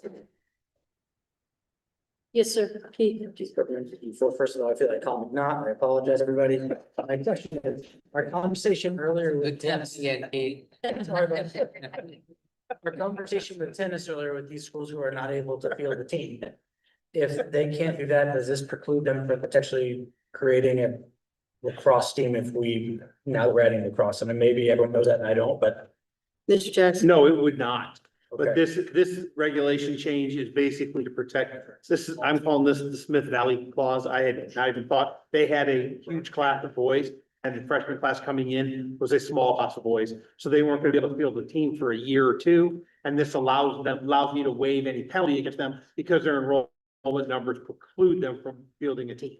So they have their own league regulations that they do, but there would be no penalty from the NIAA in a situation of that nature. Okay, so this would be the NIA has to make that decision to give it out, because it says if during that period, they can't add additional varsity teams for sanctions for the following year. So I just want to make sure that, okay. Yeah, and this also precludes the school from looking in the room going, yeah, we're gonna have a pretty good boys volleyball team this year. We're gonna dump track. Got it. Thank you. Tried that. Wade? Going back to the Smith Valley rule. Yeah. There, I have a problem with the fact that we have schools that will opt out of one sport and then go play 2 other sports. They're not fulfilling. We've had this conversation. What does it constitute to be a member of the NIAA? Mr. Jackson? And I think in this regulation right here, right, and Tim and I have had conversations about this. but there needs to be something that brings those back, because to be a member of the NIAA, you have to field a sport in fall, boys and girls, winter, boys and girls, spring, boys and girls. And, I think in the lower classifications, we're getting to the point where they're gonna start picking and choosing. And saying, we're gonna do this, and we're not gonna do that. Mr. Anderson? So Paul Anderson, legal counsel, I understand what you say, you're saying, Wade, but what this regulation is really designed to do is to protect our real small communities that have no control over how many. Well, and I agree with that. Coming into their, so that they can't necessarily maintain a. But there's a fine line between deciding not to play and having the inability to play. Lund has the inability to play football. Right. They don't have enough boys. And that's what this does. Yeah, and I understand that, but there's other schools that have the ability that choose not to. And that's why there's discretion given to the executive director. And Within the regs. And we're also addressing it too, is you are in independent status as well. We have some schools that that had the ability to field teams, but said they weren't going to, and now all of a sudden they're like, oh, wait, we can. We put them on independent status, so that was he's eligible, and we watch that. And they're hurt. I don't want to. Okay. Okay, Bart, After I named one after you. I know. Go. Or Davis and I staff, yeah, that, when Mr. Jackson just started to touch on, that was kind of the big part of the genesis for this, was we had a team that was unable to fulfill its schedule in the first year of an alignment cycle for whatever reason. We were automatically saying, you're out the rest of this cycle, you're out the next cycle in an independent status, and you're not eligible for postseason. And what this does in part with that as well is gives the executive director a chance to say, look, we understand why you couldn't fill it this year. We know you lost this big senior class. You've rebuilt your program. We're not going to make you serve a 4-year punishment. Right. Just one last thing, I think, to address exactly what you're saying. You're talking about the opposite, the schools that can, they're not. And so I think one part of this regulation that does fix that is if they come in saying, I'm playing these sports, and then they decide they don't want to play them anymore, there's now a consequence to trying to start a new sport where they maybe want to focus their energy on. So while we can't really come up with a specific number, like, hey, you're this size school, you have to have at least 2 of each sport for boys and girls, which is kind of what I think you're saying, like, they have enough kids to have this many sports. We're only gonna require 1 boys and girls per each season. I don't think you can go too specific on that. Exactly, and in the 1A, I mean, that's what we're talking about, the smaller schools in the 1A. You know, if you're fielding a varsity and a JV program in basketball, and you got 12, there's 24 kids. Right, and then you build a baseball team and a track team, and you got 20-something kids, but you can't field a football team. You know, that's kind of picking and choosing.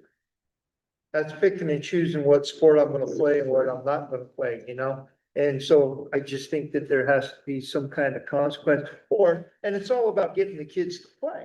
I mean, that's what it's all about, it's getting the kids to play and, getting involved, you know? We had a success in Colville this year, right? Colville is playing an independent football, program, which they haven't fielded a team in 3 or 4 years, so it's good that this team coming back. And I don't want to penalize them, you know, you want them encouraged to play. But at the same time, we do have cross-country and you do have track in the spring, so if you are down in numbers, you can put a cross-country team together and a track team together and a basketball team together. Thank you. All right, we're looking for a motion on this one as well. Wade Polson, Region 3. I'm going to approve LCP file number RO 19-25. Alex, Check. any additional questions, comments? Being none, all in favor, say aye. Aye. Thank you. Oh, I'm sorry, I need to, it was R 200-24. I said the wrong one, so. It needs to be, R 200-24. Thank you. Correction has been made. All right, Kate, Okay, last one, R 01925. This is our new sanctioning of a sport regulation. This came back to us very similar to how we sent it to them. Just again, small changes in the way that it was written, but the general idea is what we had presented to them.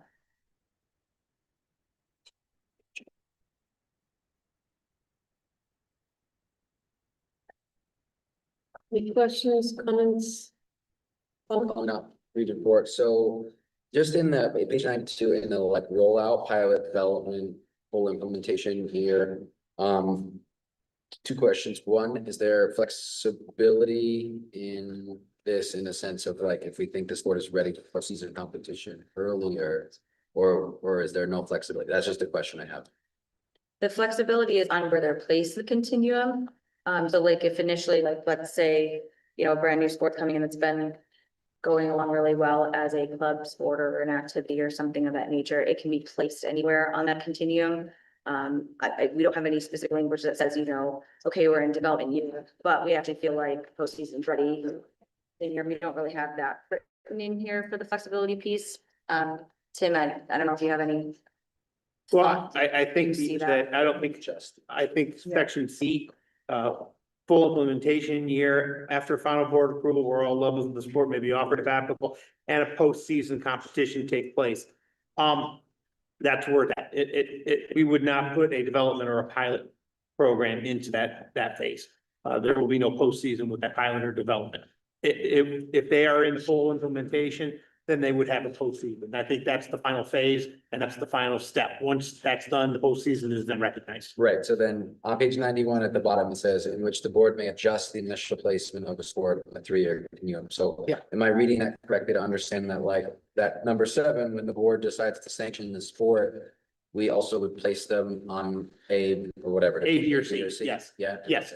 Okay. Yes. And then any sports sanction prior to this taking effect, which wouldn't take effect until whenever it comes back to us, right? Or whenever they sign it, right? Correct. Once it gets through the legislative commission will sign. And then any sports section from that point on would be subject to this. Mr. Anderson, what is the timeline? Just curious. When do you think this would get? Like. So I think I answered that question earlier, but that would be, it's whenever the legislative commission notices their next meeting and this gets on that agenda. The mechanics of this is Thursday when I get back to my office. There's a series of documents that have to be filled out for each of these regulations and sent down to the LCB to get it onto the legislative commission's agenda. And then I just wait to hear from them. They set a meeting and we show up and answer questions if need be. So I can't tell you exactly. Do they don't meet consistently?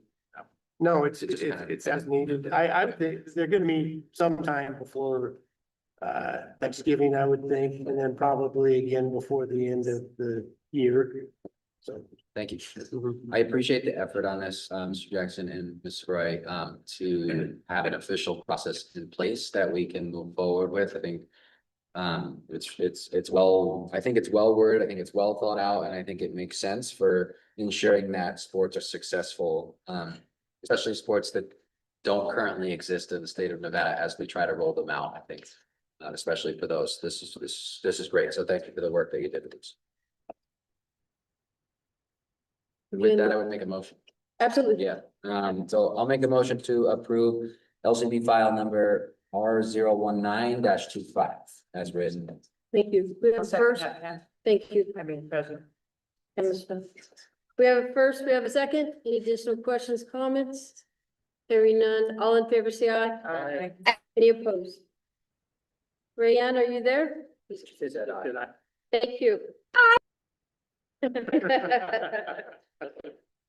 All righty, we're gonna go to page 94, liaison position in terms of. Where we at 94, Mr. Jackson. Good afternoon again. So the one thing how do I say this? There has been not only a lot of turnover in our office, there has been a lot of turnover in this office over the years. I have Ms. Rocket coming in to finish the term for Kevin. I have Mr. McNaught fulfilling his term and being re-upped. Ms. Sorensen coming in and doing the parent, and look, that she qualified to do it again, so we got her back. And what I discovered was, in all of that congestion, the only positions that we are adamantly assured of were our board positions as to what cycle they were on. The liaison positions, there was no tracking that I could locate at all, because I'm gonna be honest with you, the last person who served in the role of the 4A, 5A liaison was me. And I don't remember ever being approved or denied, ever. I sort of showed up one day, Ms. Sloan said, you're on that seat now, so I went and I sat down. And I thought to myself, well, that's kind of crazy because. I had to write a letter. She had to write that, okay, but my thought was, we really don't have a term identifier. Each term for a liaison is 2 years, unless it's like, for example, a superintendent is not, that's a continuing term. The NIAA executive director is a continuing term. So I thought to myself, well, this is kind of crazy. We need to go in there. And I'm not trying to shoo anybody off. I'm just trying to put us on a cycle that we know so that we can, in the spring board meeting every year, we can renew or notify an area that we need to have a new liaison appointed. So I went through and I looked at everyone that was on here, and I'm gonna be honest with you, I did not use any rhyme or reason. I just simply thought, let's put everybody on a term. And it's a 2-year term that does not correspond with anything within the board. So the board voting positions are completely separate. This just, every other year, we're approving the person in that role. It could be the same person, it could be a simple approval motion, and we move forward. This puts every commissioner, or excuse me, every liaison position into a term. And that way we can track them, because what I have in our office is I have a sheet that has all of our board members, term length, when they're supposed to be up for renewal, and it tracks out for the years. And I thought we need to do the same thing for the liaisons, just to clean it up so that we know who's on, how long they last, if they want to continue to serve. And that gives us the option to look at that each year and say, okay, we know who the liaisons are for the upcoming year. And if somebody does cycle off or just decide to leave, we know that this is the term they're on. So I just put these down here. And I put, it's 4 and 4. And Ellen was just renewed by her Commissioner Association to serve in that role. So that's why I made hers 27. And that's where I started. So questions? It's just a format that keeps it more structured. Let me ask you, I Yeah. do know, like in some leagues, it's a voting process.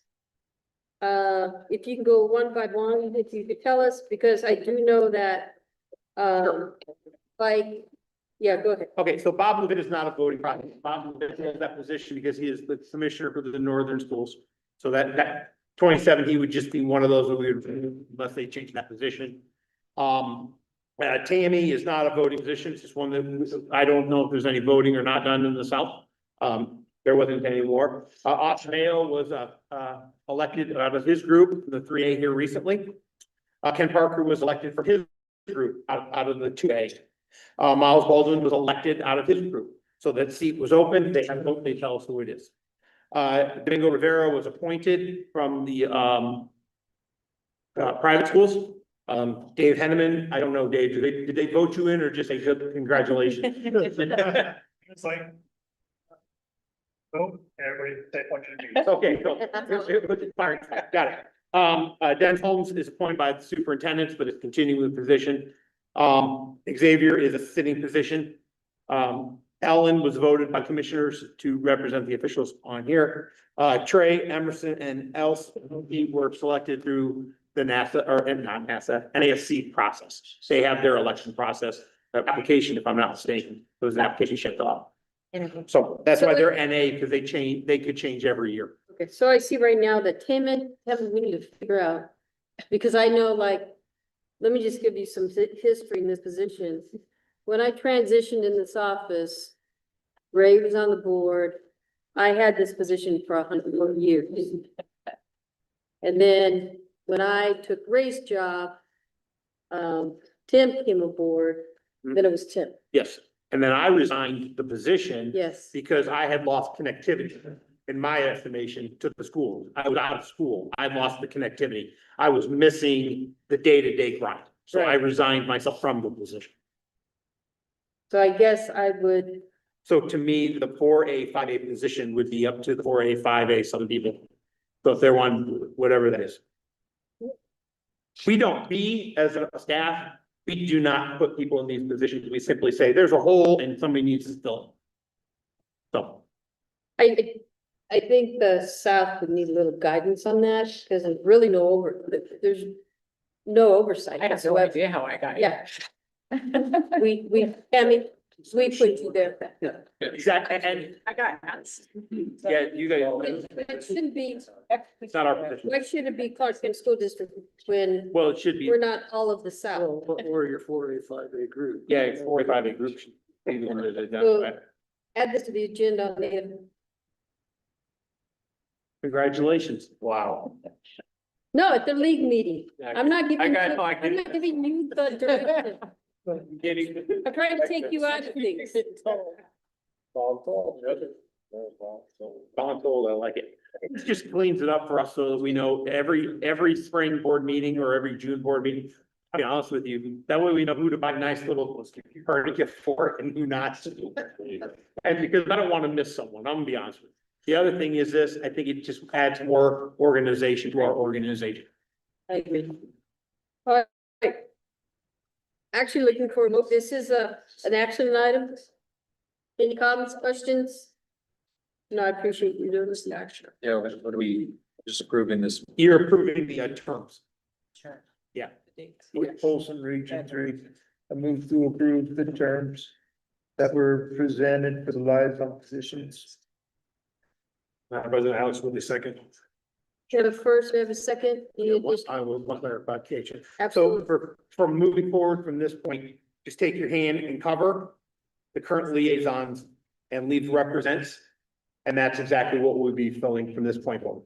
So in spring of 26, we will send out a notice to the South 4A, 5A, the 2A, private schools, the charter schools, who are your liaisons for the next 2-year term. And the response can be simply, there are buildings, we're good, move forward, and that's all we're gonna do. Okay? Not like we do for the board members, when board members go off, I send a notice to the Clark County School District Board of Trustees, that bing, bang, bong, and bong are up, who's replacing who? And if they're staying the same. Wait, apparently we have a guest that would like to speak. He's been trying to talk the whole morning. I'm just gonna. I don't have a card, sir. Uh, I'm just. Dallas Larson, well, yeah, Director, 3A State Secretary. And our 3A constitution, we have, right now, we're often just got from the north, for 2 years, these 2 years, and then in our constitution, it says, in the southern president becomes, will that affect how we do that? No, you're totally able to place whoever you place based on the regulation you have in place. Okay. Wow, that was really a lot of work placed. Place. President, can I just ask Okay, we have a first call. a quick understanding? So when we, in that letter you're gonna send to 4A, who receives that? Wow, that's a really good question. That's, Can't come to me. it cannot, it would go to all the 4A, 5A southern schools. So I just think like, so it sounds like we have Very a unique. process at 3A, right? But like 4A doesn't, or 4A, 5A doesn't seem to have a structure like that. So That is correct. I think that's just a concern. So we used to, and I don't think that structure went away. It used to be the position that Xavier held was considered the Southern League president. Because the old documents used to say that. And then what happened was when the knucklehead that resigned from the position before left, I don't think the president appointed that person. I think that's where it would go. So I think it would go to Xavier as the scheduler for the Southern League has always been recognized as the Southern League president. Just got a new job today. Yeah. Title, bottom of your email. And I think then what would occur would be that Xavier would then reach out to the 4A, 5A Southern schools and say, we have to fill this position. It's currently held by Tammy Haydick from Legacy. And then they would go through the process, because you're correct. There is no official process for 4A, 5A South, unlike the rest of the states. But that position, because when I first came on, I was the league president for the 4A. That was 4A/5A. Just want to clarify that, so we. Actually, you'll get the email. You can add it to the name list. We were just. Yeah. Okay, we have a first, we have a second. Any additional comments, questions? Hearing none, all in favor, say aye. Aye. Any opposed? That motion passes. Ms. Prophet, what time do you have to exit? In about 40 minutes. Okay. All right, we are going to move along to number 19, realignment committee format, page 96. There's some bad words in that.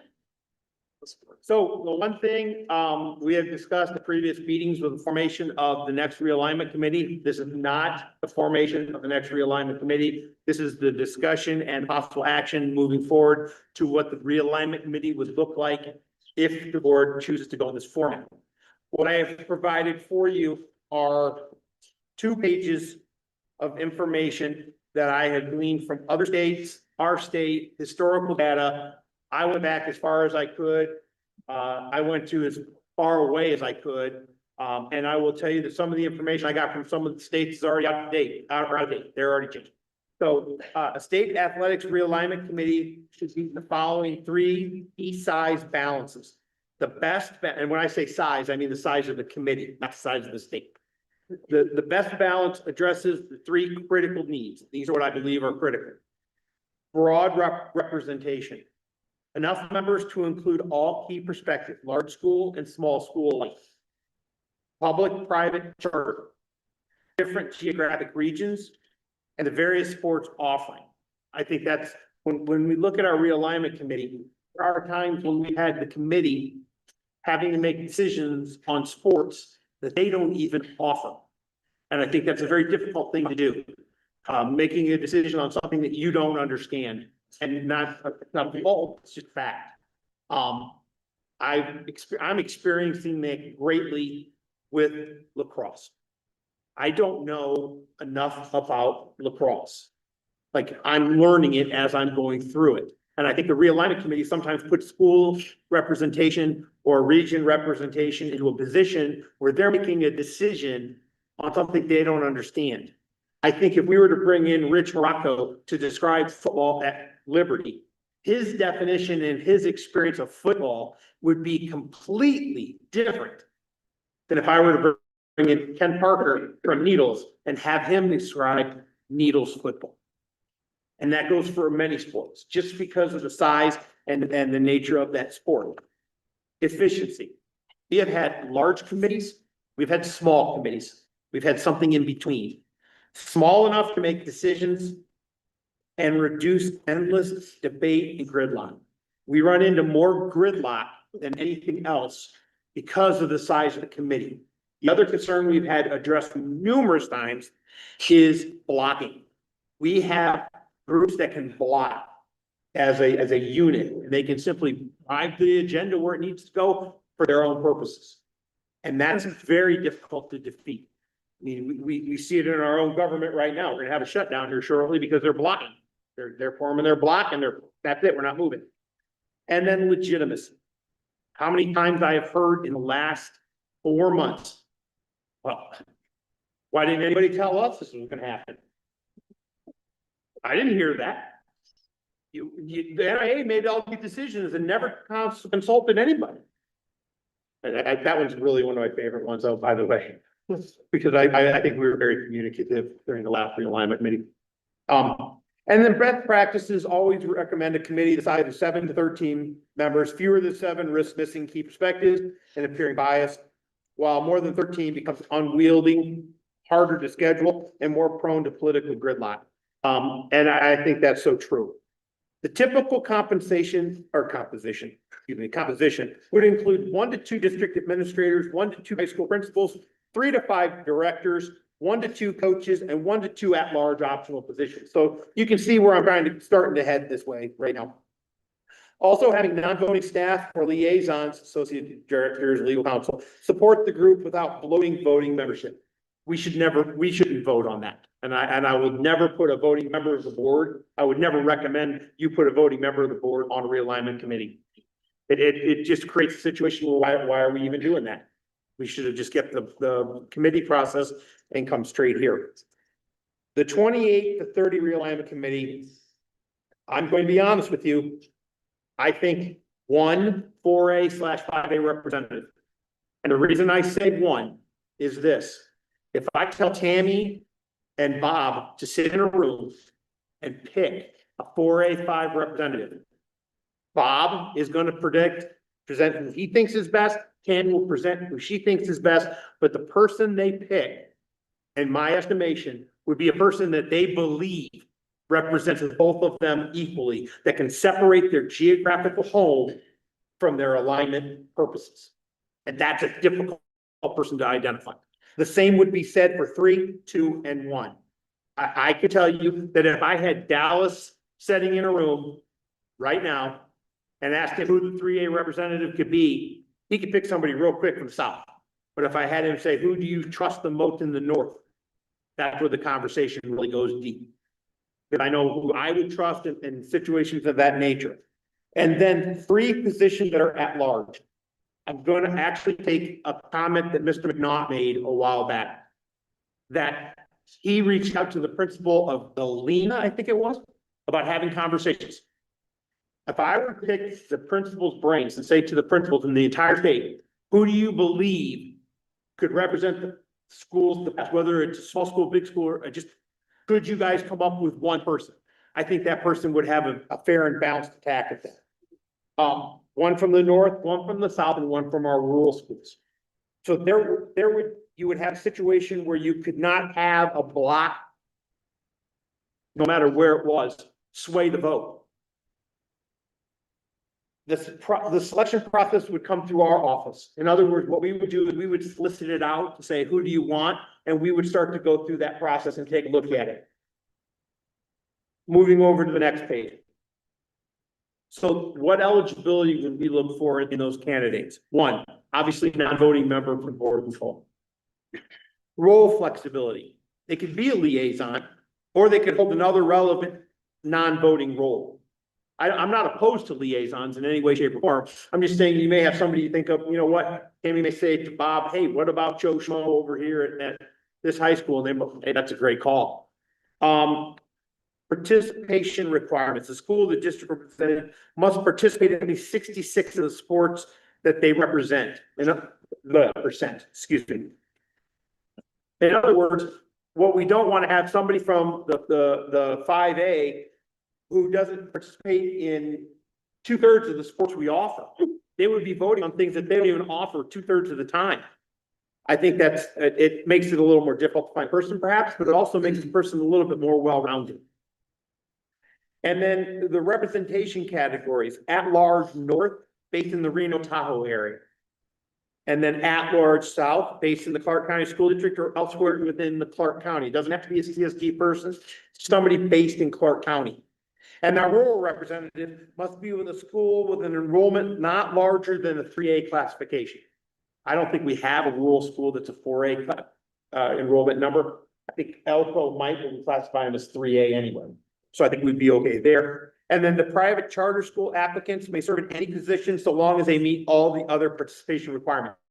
So we could have a 1A, 2A, 3A, 4A, 5A charter school person be the representative. We're not excluding them in any way, shape, or form. They would just have to meet the requirements for the position in which they are serving. The committee member serves as a neutral and informed participant in the state athletic alignment process. The role requires an ability to set aside personal, school, and district affiliations. That's the toughest part of the job. And best interest of student athletes in the program statewide. They got to be a Nevada person, not a northern person. They got to leave. They got to check that at the door, and that's hard to do. The key responsibilities, I believe, they apply impartial judgment, demonstrate knowledge of past alignments and policies and procedures. They're committed to attending all scheduled meetings. We need to have them there. Actively participate in discussions, maintain professional and unbiased approach, and ensure decisions are made in the spirit of fairness, equity, and all around overall betterment of all of our state athletics. Some of the qualifications we're looking for is understanding of the athletic alignment process, a strong commitment to fairness and ethical decisions, ability to collaborate, and reliability and availability to attend those meetings. Very similar to responsibilities. And then the divisional representative. For divisional representative positions, the NIA Board of Control Liaison for the identified divisions working in conjunction with the charter and private schools will review and evaluate the eligible committees or people. We're not gonna sit here and do this on our own. We're gonna have people work with us. Select an individual best qualified to serve in that role. Confirm the individual willingness to serve. So Tammy and I'm picking on you guys right now, Bob, but just because I got you guys on opposite sides of the table, like you're on opposite sides of the state. When we get to that position, we're gonna communicate with you two. We may be talking about one of you two, but we may not be. We're gonna communicate with our liaison. Hey, is this the right person for this job? And then we're gonna confirm their willingness to serve and secure their appearance and notify the staff of the selection provided the individual qualifications. So we're gonna make sure we work with you guys so that we get the right person. Questions? Tammy? Mine's not really a question. It's a lot, obviously. Yes, that's why it's the first time I'm talking about. This does not have to be decided today. in That's what I any was shape gonna or say. form. I feel like this would be something that each group would need to take back. Like I know that Keith and Colin and that would definitely want to take this back to the principals. Yep. We would want to talk to APs and ADs. I definitely think it's a good starting spot for sure. And we have, what, 3 years? I mean, we No. want to wait for you. No, we have to have this in place by next August. By next month. Okay. That was the question. Yeah, next August. And here's what I didn't want to have happen. I didn't want us to wait until next August and say, surprise. Yeah. What I want, the reason I made this for possible action was you may have walked in and went, this is the greatest thing since the Magna Carta. But I know it's not. And I know there's got to be a lot of discussion on this. It's going to be the smallest realignment committee we've had. But it's not going to be the most unique by any stretch. It's just a different size. And it's going to force, in my estimation, North and South to work together. Yeah. Yeah, it didn't work. Oh, sorry, Alex. Always, man, Chair. Quick question. What is the expectation of how frequent they'll meet? A lot. A lot, I think it's a lot, that's the only term I can use. I would say 2 to 3 times per season minimum. So you figure 9 times, at least 9. Mark can give you the number from the last one, maybe. I don't know if I can, because Bart Davis and I staff, we had several meetings where we met to determine policies and procedures that we were gonna follow through the realignment. Then for every season, there was a meeting to originally set the alignment and another meeting to hear any appeals on the alignment. And got thrown out of whack this last cycle because of one certain sport, where we ended up with some extra meetings going back and forth, and I'm not trying to dig up there. But you're probably looking at, you're definitely looking at double figures for the number of minutes. Yes, Colin. Calling out Region 4, so I appreciate the ineligibility of. I also believe this, who knows if my term will still be active by then, so there could be good news too. But That would make you eligible. No, that's true, so I'd rather be in this chair. I can say it's wrong. Yeah, It's fine. Yes, I can. So the question I have, I do like the breakdown. My only concern is the 4 and 5 together. And so I'm wondering, and I know that schools cross between different things, but lots of schools say in the 4 realm, right? So like across the state of Nevada, how many schools are represented by these 4 people each? Is a question I have that maybe we can't present at this moment, but it feels a little imbalanced if like Division 1 has 20, whereas 4 and 5A has 50. You know what I mean, right? Go ahead. Thank you, President Sloan. Bart Davis and I staff. The 2 largest are on the bookends, the 4A, 5A, and the 1A are our largest in terms of number of schools. 4A, 5A, you're looking at upwards of 4. 1A, you're looking at right about, and correct me if I'm wrong on this, 1A liaison, I think we're looking right around 30, give or take in that. Now, when you look at 2A, especially the way it's set up now, that's closer to 13. And the 3A, your math, that's roughly 20 that we're looking at there. So there is a difference in those.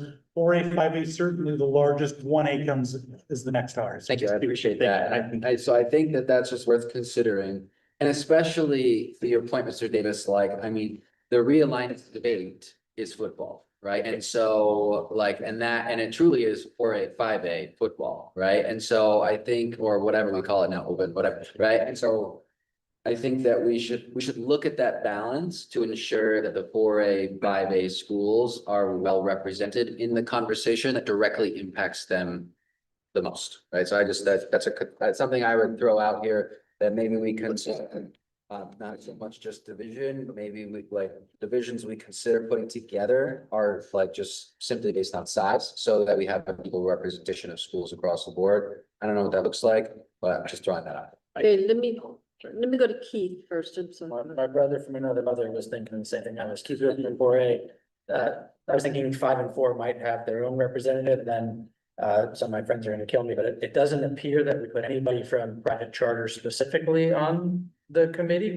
We may not. Right. I don't know how that's gonna play out if there's nobody from private charter, because again, I think charter particularly lives in a very different world than the rest of us. So I don't know if we would understand their concerns if there wasn't explicitly someone from there. But I don't know if that's the right answer, but just, I see that there's they can be on, but I don't see anyone explicitly. So just mine too. So a couple things. One, I appreciate that, dividing the 4 and 5 out.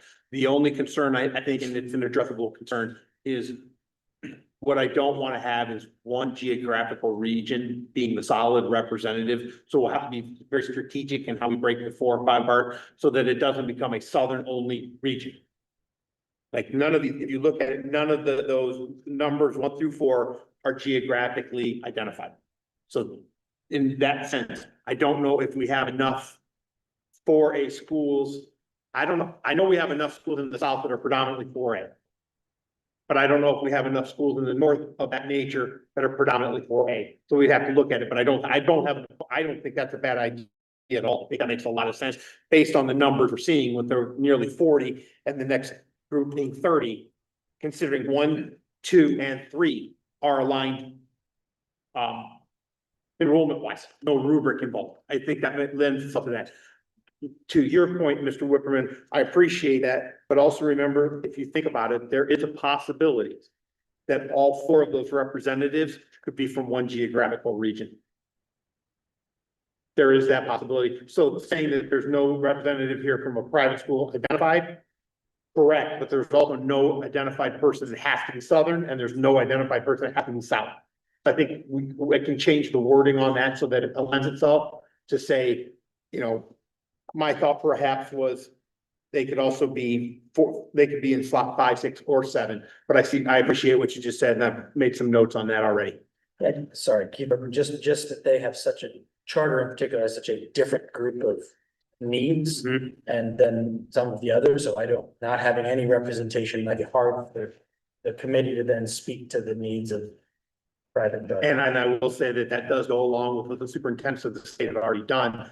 They have a seat at the table with the superintendent now. They are the 18th, 19th, 18th district. They're considered they are the charter schools, just for your own reference, the 2nd largest district in the state of Nevada now. They are the 2nd only to Parkwood. All of it. 4A, 5A North, Keith and I were disagreeing there, and I think if Tammy and I were sitting in a room and we were each gonna identify somebody, the first person that comes to mind for me is Art Anderson. He's got some roots from down here in the south. He's now up in the north. But when you look at somebody and he's got the experience on the committee, right? Yeah. And so that's probably the guy that I'm throwing under the bus. Yes. To me, right? And I think Art is somebody who could represent the whole state as a 4A, 5A person. But if Tammy made an equal argument for somebody from the south, I think it's a different conversation. As Keith points out, in that the 4A and the 5A are such distinctly different animals down here in the south, that would need to be two different people because you've got two different animals. We're in the north, we're all either 4A or we're all either 5A. We're the same animal, no matter what you call us. I want you to know that the laugh between Bart and I is if we threw you two in a room and threw in Art Anderson, who's claiming him first? Because that's the type, and I think that's kudos to Art, that we all view Art as that person who can take his Spanish Springs hat off and put on a Nevada hat. And I agree. And I think that, I've already made the adjustment on here. I think that's number one is dividing the 4 and the 5. I think that makes a logical sense, and I'll start reworking that. I'm also gonna start reworking the language for charter private, because I do see that they're unique and their size matters in the play of this and all of the things that go into it.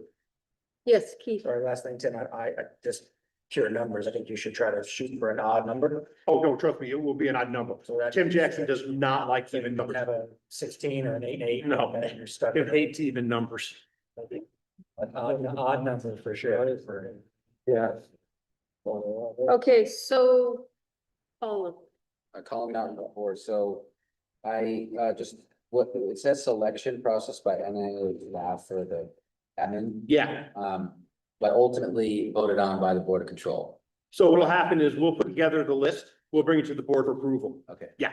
So I wonder, like, in the spirit of trying to balance, because I do think that, yes, every single, in theory, based on this policy, every single one of these representatives could be from charter or private. Yes. Right? Go ahead. And so I think that, I don't think that's the way the board would necessarily decide. But I do agree with you in the sense of like, I would hate to see Division 3 not have a representative from public because there's a private representation or whatever, or vice versa. Like, so I think like if we can include that, and maybe there's an opportunity to look at additional, like, is north-south rural the correct answer for principals, or like, cause I just don't know from the rural world, like, should there be more principals from that realm, or what does that look like? So these are just questions I have to think about, to ensure that our voices have a seat at the table. I recognize wanting to make it smaller, but we also don't want to not allow voices at the table, so just. So what I'm hearing is bring this back in January with some revisions. That would be my. My recommendation as well. Okay, no action needs to be taken. Nope. Back. Thank you. All right. We will go on to item number 20 on page 99, Mr. Jackson, baseball and softball postseason format. Good morning, good afternoon. I anticipate this one to be the most heated discussion after the board meeting is over. It was made very clear to our office in many different ways that there was a desire to look at different options in the spring for baseball and softball postseason formats. I had a contingency of people from the south making requests. We had a contingency from the National Weather Service to do those because it rained the first 2 days and we were pulling kids out of school all day long for catch up. Am I 100% behind what I'm going to share with you? Yeah, my name's on it. Am I saying that this is the only way we should do it? Absolutely not. When I'm done with this, I will also share what I believe is a recommendation and then let the board go from that point on and make a decision. So if you turn to page 100, per the Board of Control request at the June 25th meeting, the following is submitted for review for baseball and softball postseason formats. The current format for all softball and baseball postseason tournaments is double elimination. In this format, we have outlined the potential games per division, adjusted by a reduction of up to 20 games, depending on the number of if games scheduled for 2025. Current schedule of games for baseball and softball sets as this, no matter when we start. Week 1, no games on Sunday, obviously. We started the Saturday prior and we played regionals, and this was without rain. This was in a perfect world with sunshine, rainbows, and unicorns. We played regionals on Saturday, Monday, Tuesday, Wednesday, Thursday, Friday, and then Saturday. We ended on that Saturday to allow arms to rest and pitch counts to reset. We came in for Thursday, Friday, Saturday for state. And by the grace of whatever being you pray to, we finished it in snow, sleet, hail, wind, and lightning, and we got it in. 2025 potential games. This is the current one we're at right now. If you look at that, Division One, they had 7 North and 7 South regional softball games, 7 games at state, 7 South, 7 North baseball across for a total of 42 games. And you can follow it across, you'll see. Please understand that state in the 4A is a misnomer. That is not 23 games in state, since 4A is a standalone division that's considered a state tournament. I'm going to tell you right now, it is my recommendation that moving forward, we stop using that nomenclature. I don't care where the division resides. It's got a region, it's got a state, even if it's a southern only. State does not have to be north versus south. So I think that's a very important point we need to make, because that gives it a different look. So 5A, you can see there. So the total games for softball regionals was 84 without the softball in the 4, and then state was 51. If it were true, it would not be 51, it would be 35. I think that's my math. And then baseball 84, 51 for a total of 270 games played in a total of 2, 4, 6, 8, 10 days. Potential games. If everything remained the same for double elimination, moving on to page 101, with the divisions and the numbers we have in place, you would see we'd still have 270 games. Now, I have been informed here recently that the baseball coaches have presented a new format for the state baseball postseason. I will tell you that it does cause me a little consternation that when they increase things, they don't come up and ask us first, because you increase it by a game, it increases our costs. And we were budgeting off of a set cost. So that kind of bothers me, but we'll get past that. Moving on. If we were to move to a single elimination tournament across the board, we would see 52 games in region softball. We would see 15 at state, 52 in region baseball, 15 at state, 134 games. We would cut that total by 136 games, because it would no longer have the double elimination or if games. If we went to a single elimination in regionals and a double elimination at state, we would see that number increase by about 40 games. Moving on to the next page. I reached out to our 7 and 8 partners. Alaska, I wish I could explain this in more English terms to you. Billy and I sat and talked about this on the phone. We sat in person and talked about it. They don't have the number of teams we have that play baseball. I want to tell you they have 7 total, maybe. I was crazy, but they are single elimination in baseball. Their softball is a pod. Day 2, they seed the pods. They do double elimination. Day 3, it finishes. Arizona is double elimination with the 3 highest in the 3 highest divisions. Single elimination in their lower divisions. For both baseball and softball. California, the southern section, which is their largest section, was the one that responded. They do single elimination across the board. Hawaii, single elimination, and in the finals, they actually play the 3rd, 4th place game. So you're guaranteed 2 games in Hawaii, in state. But it's single elimination with a consolation bracket. Idaho is single elimination. Montana, ironically, is double elimination at the state finals in softball, single elimination in the state finals at baseball, but they play that 3rd place game, so everybody gets 2 games in baseball. New Mexico, first round is single elimination.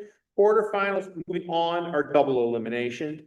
Oregon is 100% single elimination across the board. Utah, they bring in the 8 to 12 teams, depending on the lower division, for a double elimination. The upper division plays a 3-game series. And they have a qualifying regional tournament to determine who those 2 teams are. Washington is double elimination, and they play for the 3rd place. Champions are the only undefeated team. So they do a double elimination. You have to win all the way through. I was confused when I was talking to him. What happens if nobody ends up undefeated? And he was like, oh, that's never happened. I'm like, but mathematically it could. And he was like, it's never happened. I was like, okay. Apparently, you just don't talk about it. And then in Washington for baseball, they do what they call their hybrid double elimination in the opening rounds. So you're guaranteed 2 games, but you don't advance. So they play the first game, the winner advances, loser plays the loser of that bracket, so they play a second game. And then Wyoming, it's double elimination with only 8 teams in one division. And they only have 8 teams and they play one division, and they have single elimination in baseball. So moving that over to the next. The NIAA looked at multiple factors that impacted postseason, specifically baseball and softball. We reviewed the information from states around us and reviewed multiple formats, including continuing the current double elimination. We considered factors impacting baseball and softball postseason, the general considerations that affect all sports. General factors. Number one thing we heard, the academic calendars for AP and IB testing fall windows fall in that state tournament rank window. Final exams and other school-based activities. We heard more than once from more than one principal, you're pulling our kids out too much. You're pulling our kid away too much. We got AP testing and IB testing. You're making the kids choose, and we all don't want to do that. We are an education-based organization. School ceremonies, activities, senior awards, baccalaureate, graduation, overall calendar constraints that compress the scheduling window. We're going to address that later in the meeting when we talk about calendars. And then baseball and softball specific factors. We have limited availability of lighted fields. Difficulty securing host sites capable of accommodating more than one game in a day. Reduced Saturday availability is expressed by school administrators. You say Saturday, they say no. And people around the table are not those administrators that say that. It occurs. Weather-related disruptions, which disproportionately affect outdoor spring sports. Rain causes problems. And let's be honest, snow in the north causes problems. Baseball pitch count regulations impacting pitching rotations and roster management. You can only throw so many pitches in a week, and you can only pitch so many innings. You know that. Overall player ability, especially concerning the pitching in baseball. We studied the pros and cons of double elimination tournaments. And when I say we studied them, that was a heated discussion, a very heated discussion. Friendships were challenged. Pros and cons. Pros of a double elimination tournament is fair competition. Teams aren't eliminated by a single bad game, considering the best teams have a more stronger chance to advance. More accurate champion reduces the impact of upsets and allows the tournament to crown a team that consistently performs well. Player development. More games mean added experience for athletes, particularly pitchers and younger players. Fan engagement. Additional games increase excitement, ticket sales, and community involvement. Reduced luck factor helps balance out the variables such as weather, bad calls, or one-off mistakes that might unfairly end a team season in a single elimination. Your best pitcher has his worst day. Cons. Scheduling challenges. Significantly more games extend the length of the tournament, conflicting with exams, graduation, and other schools or school events. Facility limitations require more field time, which can be difficult given the shortage of lighted field and host sites. Increased pitching strain, more games can push teams pitching depth to the limit, potentially creating safety and eligibility concern with pitch count rules. Instructional time loss, more days out of class for student athletes impacting academics. And higher costs, travel, officials, staffing, operational expenses increase with the longer format. So moving that way, but now this was where we started putting our pencil to the paper and coming up with that stuff. The postseason format must maintain academic priorities by minimizing conflicts with AP and IB testing, final exams, and graduation ceremonies. That's first and foremost for us. We got to protect student athlete health and safety, particularly concerning pitch counts and overall player fatigue. We need to ensure fairness and competitive integrity in crowning a true champion. We need to remain feasible given facility, calendar, and staffing limitations. We need to utilize host sites that play regional and centralized sites to create buffer days for weather and reduce one field reliance. If weather conditions persist, then move to the higher seed sites. We should utilize Saturdays. We need to use Saturdays and rely on weekend availability. Evening play, where possible, prioritize facilities with lights for later starts, reducing missed instructional time. We need to have an academic balance with communication, publish postseason schedules at the start of the academic year so schools can plan around AP and IB testing and graduation events. Now remember, these are just ideas. These are not things we can actually pull off. Game day reduction, prioritizing late afternoon and evening games during weekdays to minimize class time and maximize our instructional time. Limit multi-day travel whenever possible by clustering tournaments around geographically. And then evaluate and review. We need to annually look at each season, gather feedback from coaches, athletic directors, players, and administrators to evaluate the balance of fairness, equity, and feasibility. And have a flexibility clause. We do not have one. Allow the NIAA to continue making emergency adjustments, times, dates, and sites in response to extreme weather or unforeseen academic conflicts. We have a limited amount of time and a small window in which we can make these choices. And sometimes the choice is no choice. There's no option. The NI tournament format. If we were to move forward with this, opening rounds at the regional level would be conducted in a single elimination format to provide fair competition, account for weather, conclude with an available calendar windows, and respect academic constraints. The final four state championship will be shifted to a double elimination to ensure the tournament concludes within available calendar windows and respects academic constraints and reduces impact on one poor game. The hybrid model balances competitive fairness of double elimination, practical scheduling needs of schools administrator and co-sites. This plan uses hybrid double single elimination structure, addresses the academic calendar constraints, maximizes facility use, protects athlete health, and balances fairness with feasibility, ensuring the best teams have a chance to improve themselves while still respecting school priority and operational limitations. This is what it would look like. And the schedule would be as follows below. Now, that being said, there was absolutely no input from any baseball coach in the state of Nevada. Wow. Not one. I can guarantee you right now, they're probably having their meeting and they're coming up with 151 reasons why this is the most horrible thing that they've ever heard. Now, I have talked to a couple previously to this. This is just in response to the concerns that were brought forward by groups of people not affiliated with the teams directly. They are school administrators, they are community members, they were anybody who had a concern. We put this together to address that. Where we are with this is contingent on a number of things. Number one, we are trying to cram a square peg into a round hole in 2 weeks. 270 potential games in 10 days. Yeah. Never going to occur without conflict. We cannot count for the weather every day. We know there's always that odd duck day where it's going to rain in the south and snow in the north. Or the wind's going to blow like crazy. Or transportation's going to go bad. Or a line is going to burst on a field and lose access. The other thing is, I make mention of there numerous times about lighted fields. X, how many lighted fields are in Clark County School District? Not very many. Not very many. Maybe 7? That might be hot. That might be hot. Which means those schools are forced to host. In the north, how many are lit? 4 of the 11. That eliminates that ability to play late into the evening, without a doubt.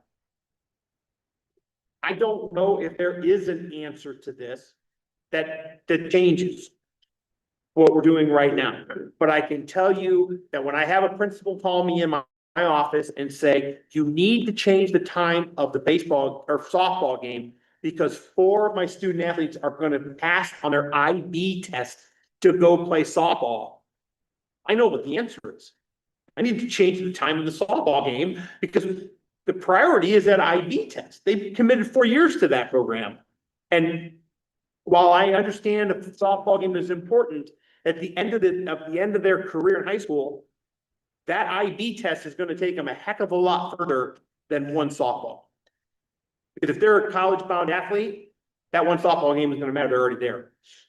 So I want to open this up for discussion, but at the end, what I would like the board to do is to direct me to survey all schools in the state of Nevada so that we get a true representation of where they feel the state baseball and softball tournament should fall. In other words, single elimination, double elimination, hybrid. So please. I'm going to start with Keith. True Collins style, I have 5 questions. I'm sorry, what? I have 6. All right. It's been pretty mild. Go ahead. My first question is, and maybe you have the answer. to this one. How much lost revenue if we go to single elimination versus double, and does it affect our ability to cover the cost? And you may not have the answer to that. You, okay, I'll come back to that one. Yeah. And how much will we save then if we go to single elimination, right? Could be both sides of that. And the same question about lights, which you've answered, not enough. And I have one other question. When do we have to answer this question? When do we have to have this? We have to have this solved today, or can we wait till the following meeting to solve this?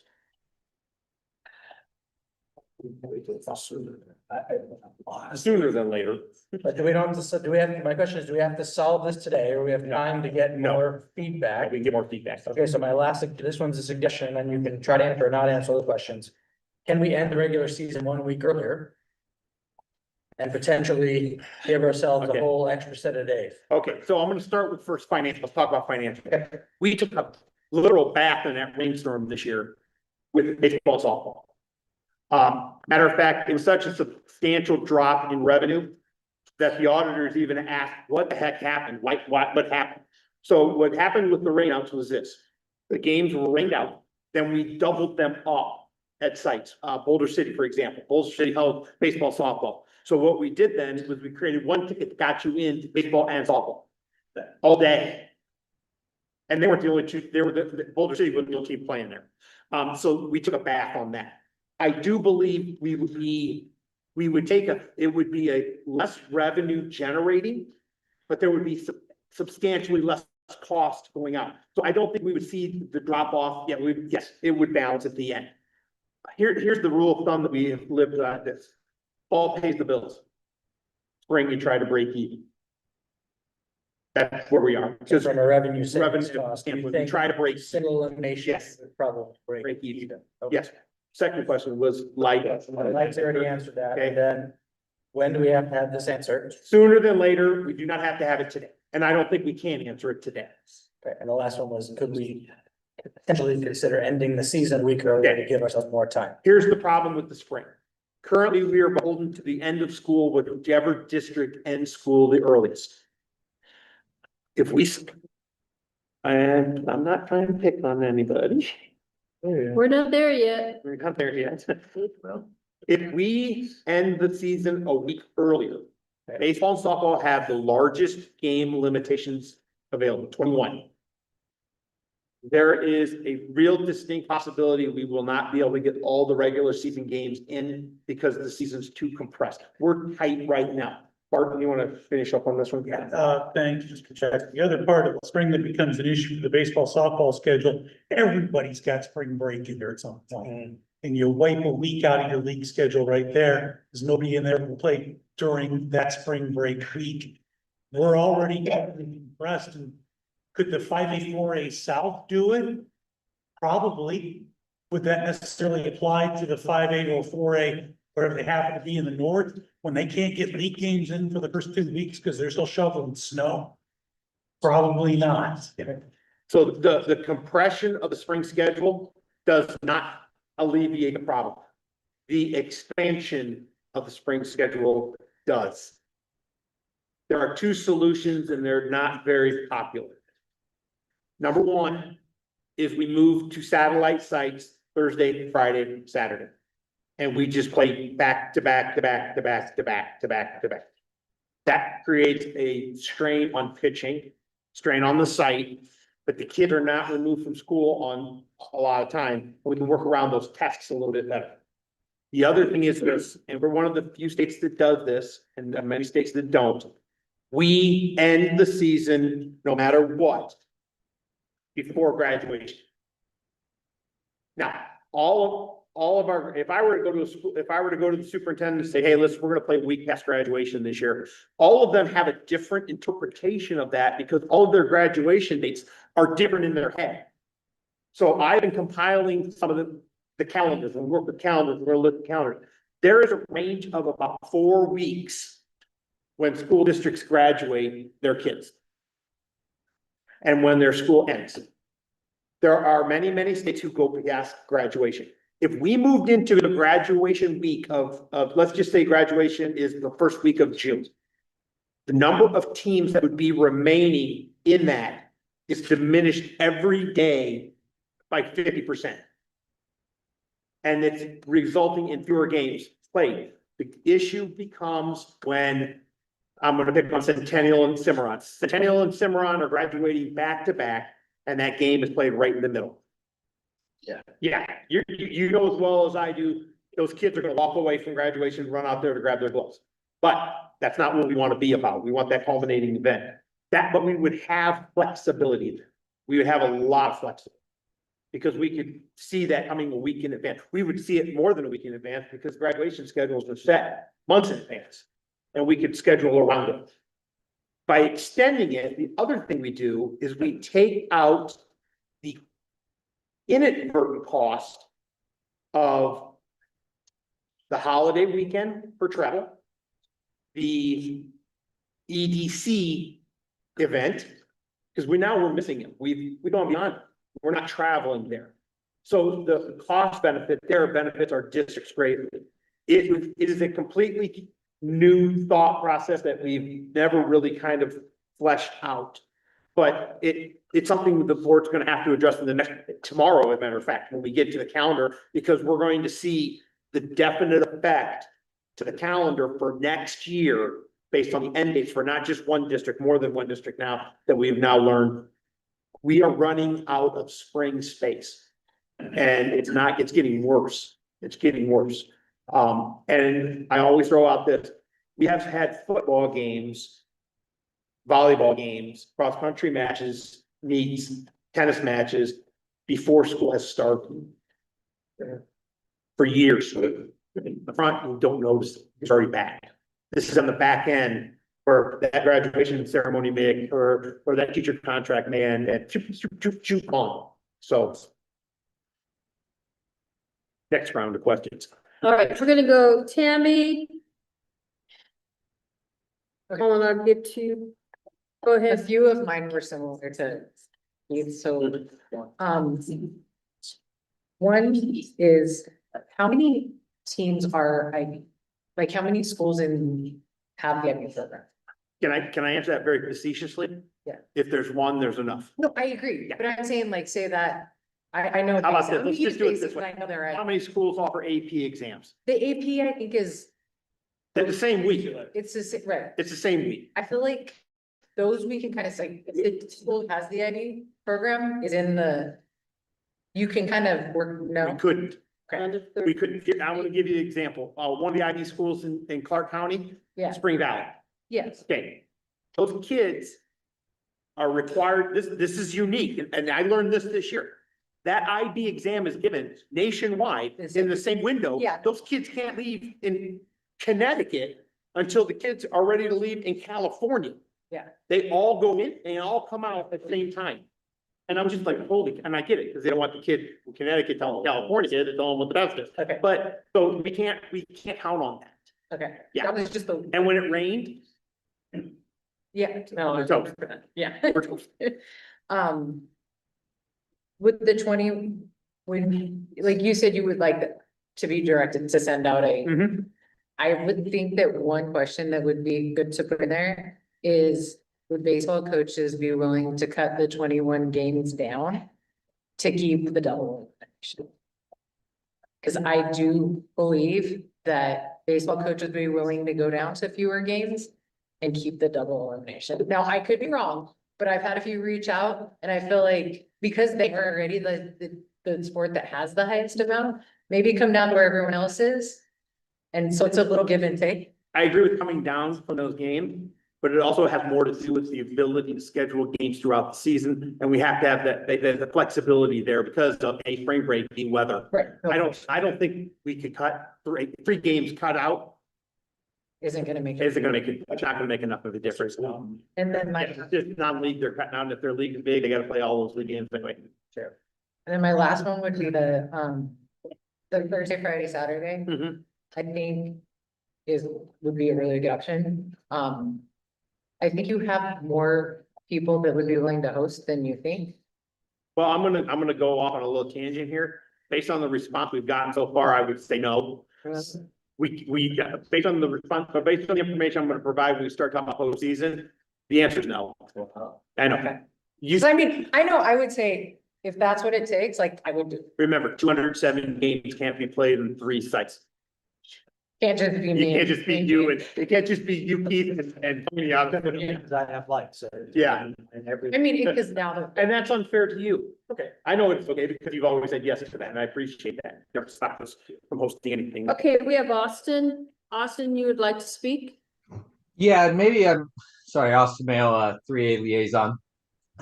Based on this proposed schedule for regionals, would this then move the north off of that satellite site like you're talking about? So, I'm sorry, what was that? how so? How would we move? Well, No, we wouldn't. I guess I'm asking, and maybe I'm misunderstanding, because would we then spread those games out throughout the week like other regions do, or would we still stay on a Thursday, Friday, Saturday satellite site like we currently do in the north? No, you would be able to stay exactly as you are in the north. Okay. Yeah, that would That was not my change. question. Want that to change. That worked out perfectly. Yeah, because this would have the opposite effect for us that you're trying to fix. Yes. So Yes. Thank you. Colin? Following on before I accept Mr. Whipperman's challenge, so here we go. So Mr. Jackson, when you say 270 games in 2 weeks, that's the total number of games in the state. Reality, or in my misunderstanding, it's actually like, for example, in 1A, it's 42 games in those 2 weeks that need to be played. Because it's like the division, right? And so that would be like, because it doesn't matter what happens in 2A versus 1A.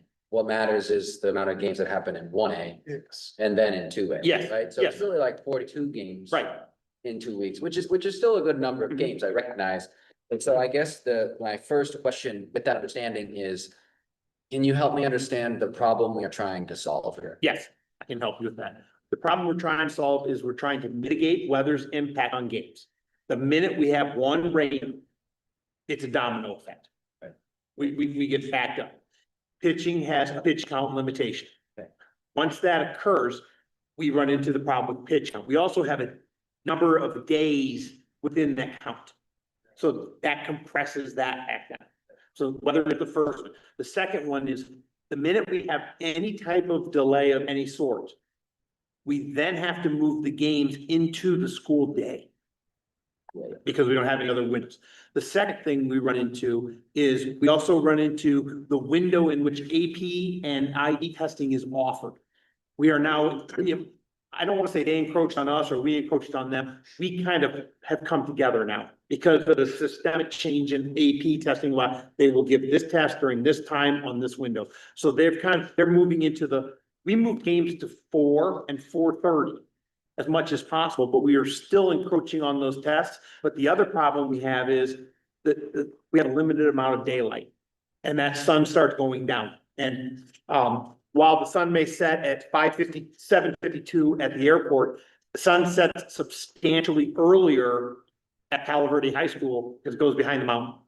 And it gets darker there earlier. Okay, I appreciate that. Thank you. So I think, it sounds like the problem is not so much state, it's regional term. Yes. Right. State, right now, state's fine. State is fine. State's Yeah, fine. right, because it happens on Thursday, Friday, Saturdays Yep. after most of these testing. Yep. So the real challenge is the regional tournament, Yep. right? And so why, and I think the answer is because there's just too many games, but that's why we wouldn't consider just consolidating the regional tournament to a weekend, right? Because there's just too many games to be played and there's simply not enough time. Correct. Right? Okay, because the other thing I thought of, the proposed change here, it's just less games for kids across the board, right? Whereas if we were to flip this and say, let's do double elimination for regional and single elimination for state, that doesn't solve the problem here, right? No, Because correct. State is, the problem is regions. here. Yes. And I am not in support, and you are not gonna find many high school principals that are in support of pushing past graduation. Simply because, yes, I agree that we play before the school year, but I still have authority over that kid before the school year starts because they are still coming to me, right? Whereas after they graduate, the authority is gone. Yeah. As far as behavior, making sure they. Just the seniors. Just the seniors. Sure, just with the seniors, but that could be, that could be the whole team, right? Yeah.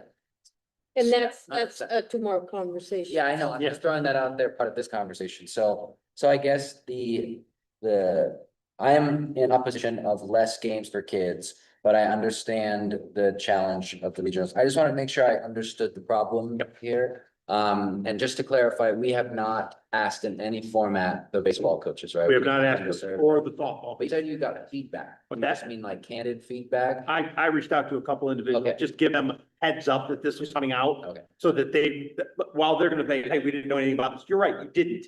But I wanted to make sure that when I said this, I prefaced it by saying, I hadn't talked to the baseball coaches. Yeah. I was responding back to a very specific group of individuals who asked me to put this together and want to get their input before moving forward. Thank you.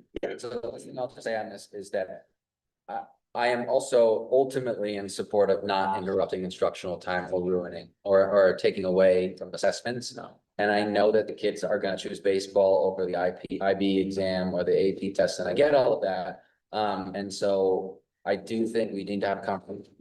We're not having games during the school day. How do we make that work? Right. And that's, I think, the goal here. Yes. And I am in support of that. So thank you. I didn't have the same number of questions as Mr. Whitman for the record. But I could answer all your questions. Thank you. That's true. Not answering. Okay, So we're it gonna makes go, it better.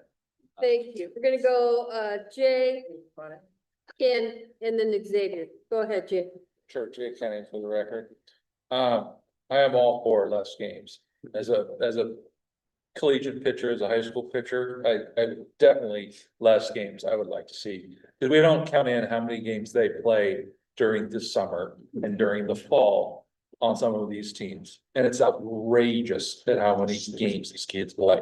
And especially as a pitcher, hopefully the pitch counts are being looked at correctly and everything else, which I'm sure they are. But have we looked at instead of a 7 teams from the north and 7 teams from the south making the playoffs? What would it look like if you just took 5 teams from the north and 5 teams from the south instead of having so many teams make the playoffs? When especially some of them might not even have a winning record. Mr. Jackson. So, I've said this to Mr. Anderson, matter of fact, I said it last night at dinner. There is a part of me that believes that this board has over the decades. The word is advocated, but it's not a really good advocated the decision to what the postseason would look like to our coaches, our schools, and everyone else. As opposed to this board saying, this is our tournament, here's where we're hosting it, and this is what it's gonna look like. And if you don't like it, then don't show up and play. But I'm sure you're going to. I think that perhaps this might be that straw that tips over the pile and breaks that back of the camel and says, listen, we have got to start doing that because adding 12 teams or 16 teams to it is just, it doesn't work. We can't support it. We can't hold it in a fashion or a manner that works. I am not opposed to that in any way, shape, or form across the board. Football is a finite number. We know we have to end up with one champion on this date. And we built backwards, and those are the teams, those are the kids that those are the teams that get in. Sure. Because I still like the idea of an elimination tournament. But yes, I don't like the idea of all these games. So what would it look like if we reduced the amount of teams that are heading the playoffs? It's significant. Significant. Correct. And again, we're allowing, some of these seeds that are just going to get, when you look at the whole picture, the team's still gonna be obliterated, unfortunately. Twice, yes. Thank you. I'm gonna go to Ken. I'm Ken Parker today. I agree with you as far as limitations as a baseball coach on a player, going to, I'm not pinning myself to this, but lowering from the 21 down on pitching the arm care and things like that, if your coaches are doing it right, and not having any issues. Anyways, so I mean, that's something to definitely consider. And a question I have here, and I'm just looking at these numbers and I pay attention to things going on, when I'm looking at some of these records. The 1A and 2A have 42 total games, and it significantly jumps up to 66, 46, and 74. Looking at some of them, you've got baseball state with 12 teams, 8 teams, regionals, 8, for the 1A and 2A, and I know on the 2A, we have boys and 4 girls, 8 total teams, and 42 games. If I don't want to take away from any team, but you're saying, I'm looking at 15 zeros, 13 zeros, 12 zeros right out of the gates. If some of those 3A, 4A, 5A regional games, state playoff game teams, 12 teams, and it was cut back to say they're forward like the 1A, 2A, that cut 60 games off that to 10. Yep. That's a lot of games, and that's a lot of actual better baseball being played rather than those early blow-ups that it's not needed. And so, and one more thing, so I don't know if that was looked at. I mean, obviously, there was lots looked at. And I do recall, and I think in 1995, 96, and 97, I don't know if it was across the board, but 2A did go to a single elimination and we went right back to double elimination. It did not work. Thank you. Xavier. All right, so I'm gonna switch the lens up a little bit, kind of a little bit along with Ken's idea, but in a different manner. When you look at baseball and softball separately, and you look specifically at the 5A, on baseball side, you have 20 teams in 3 leagues. On softball, you have a 5A of 1 league of 10 teams. So equity wise, you know, we've got different numbers. And then obviously, when you go a little bit further, you look at 4A, you've got 3 leagues of baseball, 6, 6, and 5. 4A, you've got 3 leagues, 8, 8, and 7.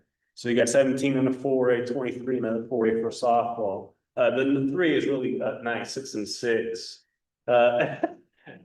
So just there's a little bit of inequity there. So it's challenging. You can't call it apples to apples when you got the 2 different sports, because they're 2 different sports, right? Because you can have the same pitcher pitch over and over and over in softball. And in baseball, like I said, the dynamics are a little different with the numbers of teams in both leagues. And then one thing I'm gonna ask, and Bart maybe give me some guidance. With having 3 leagues, whether it's the 5A or 4A, I know we're looking at 8 teams. How are we pulling those? I know typically you start at the top 2, the top 3, but when you're going 8 with 3 divisions, the math doesn't match. Yeah, I'd have to go back and look at what we approved as a committee for that. Off the top of my head, I don't have it. Got it. That's good. Thank you. All right, Bart, and then Dennis. Thank you, President Sloan. When we start talking about numbers of games, and this was brought up, Mr. Kenny brought this up. You look at the 1A and 2A, Mr. Parker mentioned this too. When they're qualifying 3 teams, the 1A Northern Region Baseball Tournament is played within 36 hours. They start that thing Friday morning, they are done Saturday afternoon. They get those 6 or 7 games in. Some of them don't miss class because they don't have school on Friday. So they get that out pretty quickly. Our 2A leagues generally go Thursday, Friday, Saturday. But they're done with that at that point. The same situation, state will only take 4 teams there. They're able to get that tournament in a very condensed period of time. The more teams you add to a double elimination tournament, every team you add, that's 2 more games. Your double elimination tournament is the number of teams in the tournament doubled minus. That's the number of games that are potentially going to be played. You have an 18 double elimination tournament, you'll play either 14 or 15 games. You have a 14, you'll play 6 or 7. That's the big thing. The other thing, and I mentioned something, Mr. Jackson, about this. The great thing about volleyball, basketball, or football, pretty much predict when that game's gonna end. Sometimes it's a little different because you get a running clock, you might get a couple of overtimes. We had one of our state tournament games in baseball this year, and after 9 o'clock at Centennial, because they went 12 innings.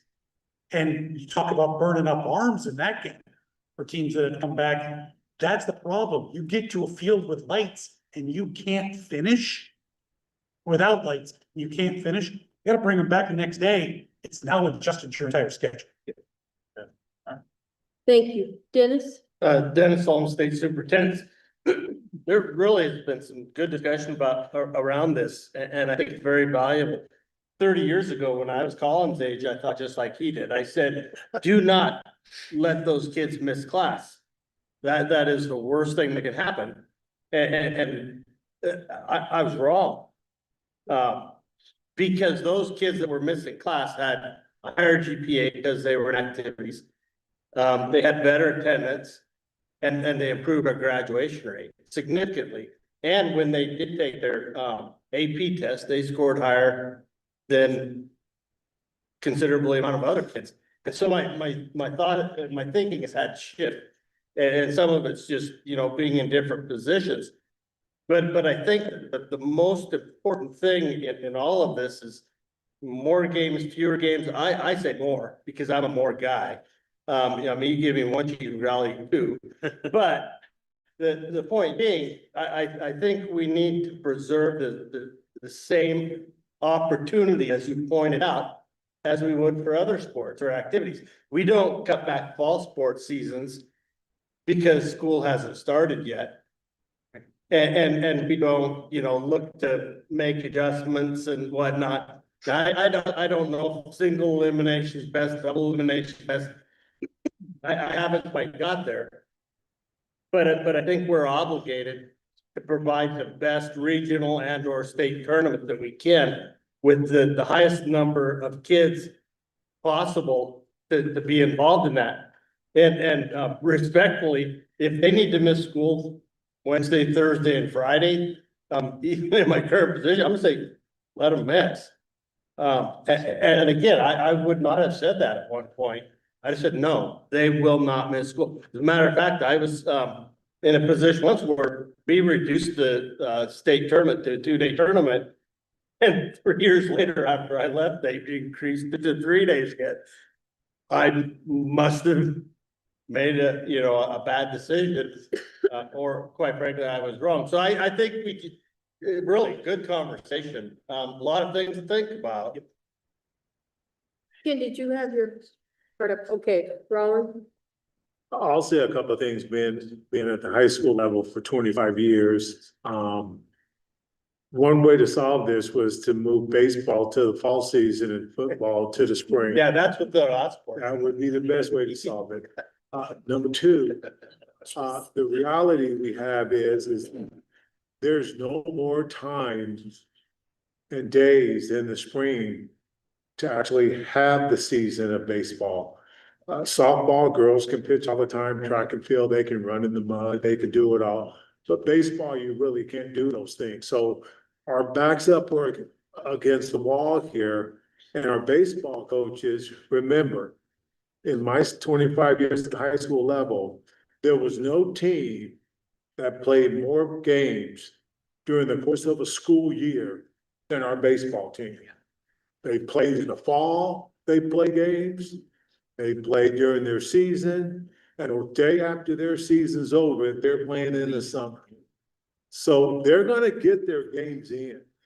Those guys are gonna get their games in.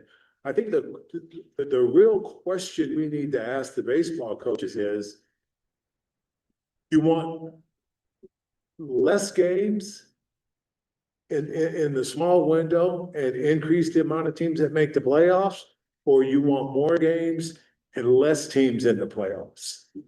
Because if you take off in the North, I think, and I think they do this in the South, but you got a 9-10 play-in game and then 1-8, and I think 1 and 2 get buys. I'm not. We've got an 8-9 play-in game. And then 8 plays 1. 8 plays 1, okay, so if you're winning and you're number 1, you get a bye anyway, you get a bye and then you get the 8th you get seed. a bye, then you get the 8th seed, so you're just, it's really, the strong get stronger. Cause that number 1 seed with the best pitcher and best pitching basically loses or gains a day or two of not playing when they're doing it. So I personally think, I love this idea and cut off the number of those games to start that playoff. Instead of having all 8 teams in, just, no one gets a bye and just put the top 4 teams in. They're They're the best four. Let's play. And Bob with it for North, I certainly don't want to step on my friend Ron Malcolm's toes, who's the president of the Baseball Coach Association in North. But, I think Rollins makes a real good point about the number of teams that are getting into the tournament. And I don't think that's been presented here in the options in terms of reducing the number of teams that qualify for a regional tournament to reduce those numbers again. I mean, you've got 9 teams going in and we're playing this thing, we're playing all these games. But in defense of Washington County, we're starting one game all week, Tuesday through Saturday, or Tuesday through Friday, we start one game before 4 o'clock. Mr. Jackson. And I want you to note that it just became aware that the schedule for baseball in South was adjusted by a week because they want to put more teams in place. It's not out. It's not out yet. Nope. They want that. The one. I mean, literally changing the schedule so they can get more teams in the playoffs and putting more stress onto this because there's just not. But I think that's the question for the coaches, because that's your biggest barrier. The coaches are gonna need to discuss and come to an agreement on, do we want more teams in, or do we want to play a double elimination tournament with fewer teams? Get other teams in, but it's gonna be a single elimination. And here's what I'm saying. That's where I think the board needs to stop saying that we're going to the coaches, we're going to the schools. No, this is our tournament. And we're going to set teams, the number of bracket slots, and you fill them. How you fill them, you guys can come up with your own qualifying standards, Bob. But that's a hard line. It's a very hard line. Wait, somebody okay. Gotta go in order here. All right, Ellen? Ellen Townsend, officials liaison. Pam probably remembers this, decades ago, though, volleyball had a double elimination state tournament and even leagues. And at a certain point, it was determined, don't know when, that, hey, we're not doing that anymore. It's happened before. All right, Ken, are you back up? Yeah, Back in the I like the surprising for adding more teams to thought, that's to me making the quality of play around it. I just want to add on the weather.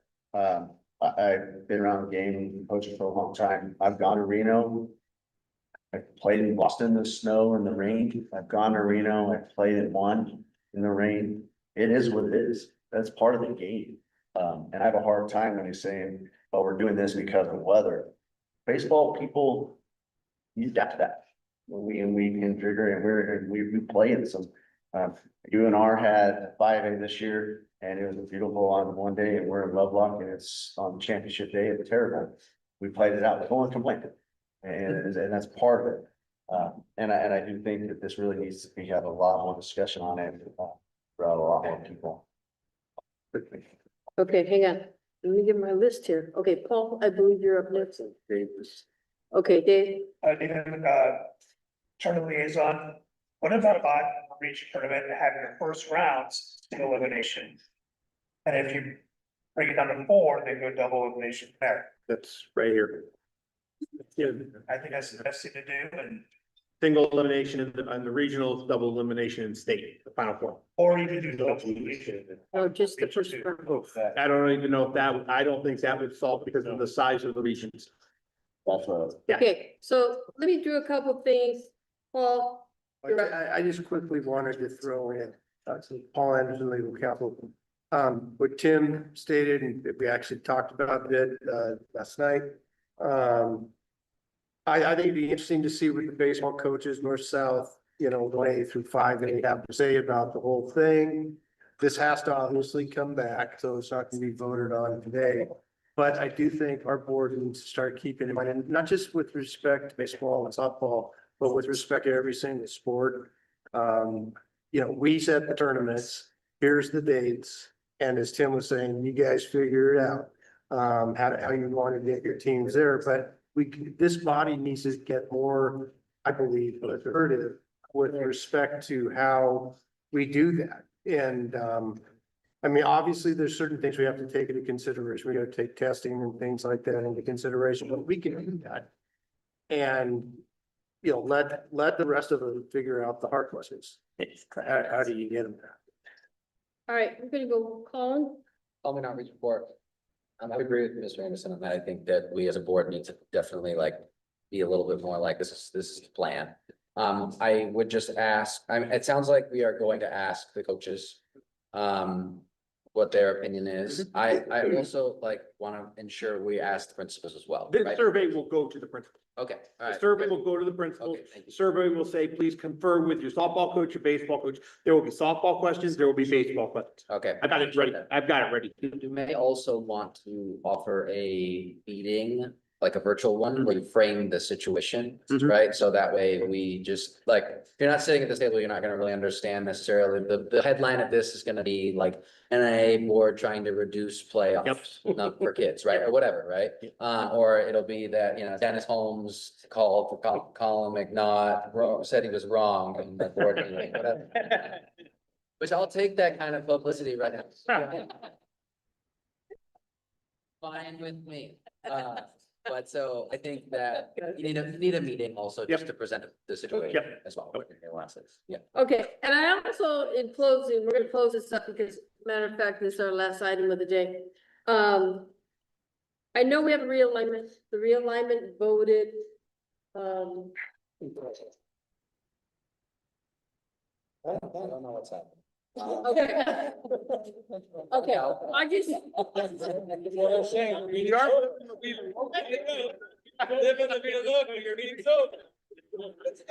know I said it. Okay.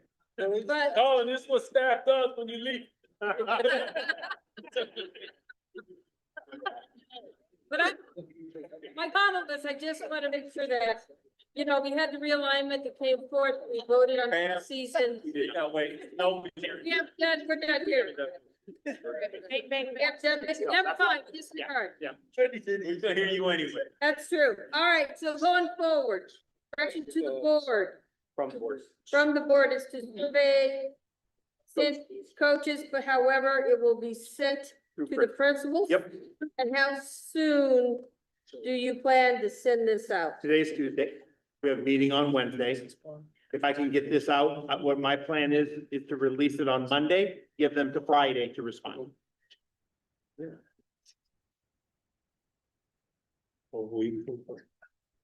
Yeah, they're gonna get it, they're gonna get it Monday. And they have a week to respond. That gives them 5 days. Okay, so with that said, I'm gonna close up this item. We will recess, the meeting until tomorrow. The meeting tomorrow begins at 8:30. Have a good evening. Yeah. Any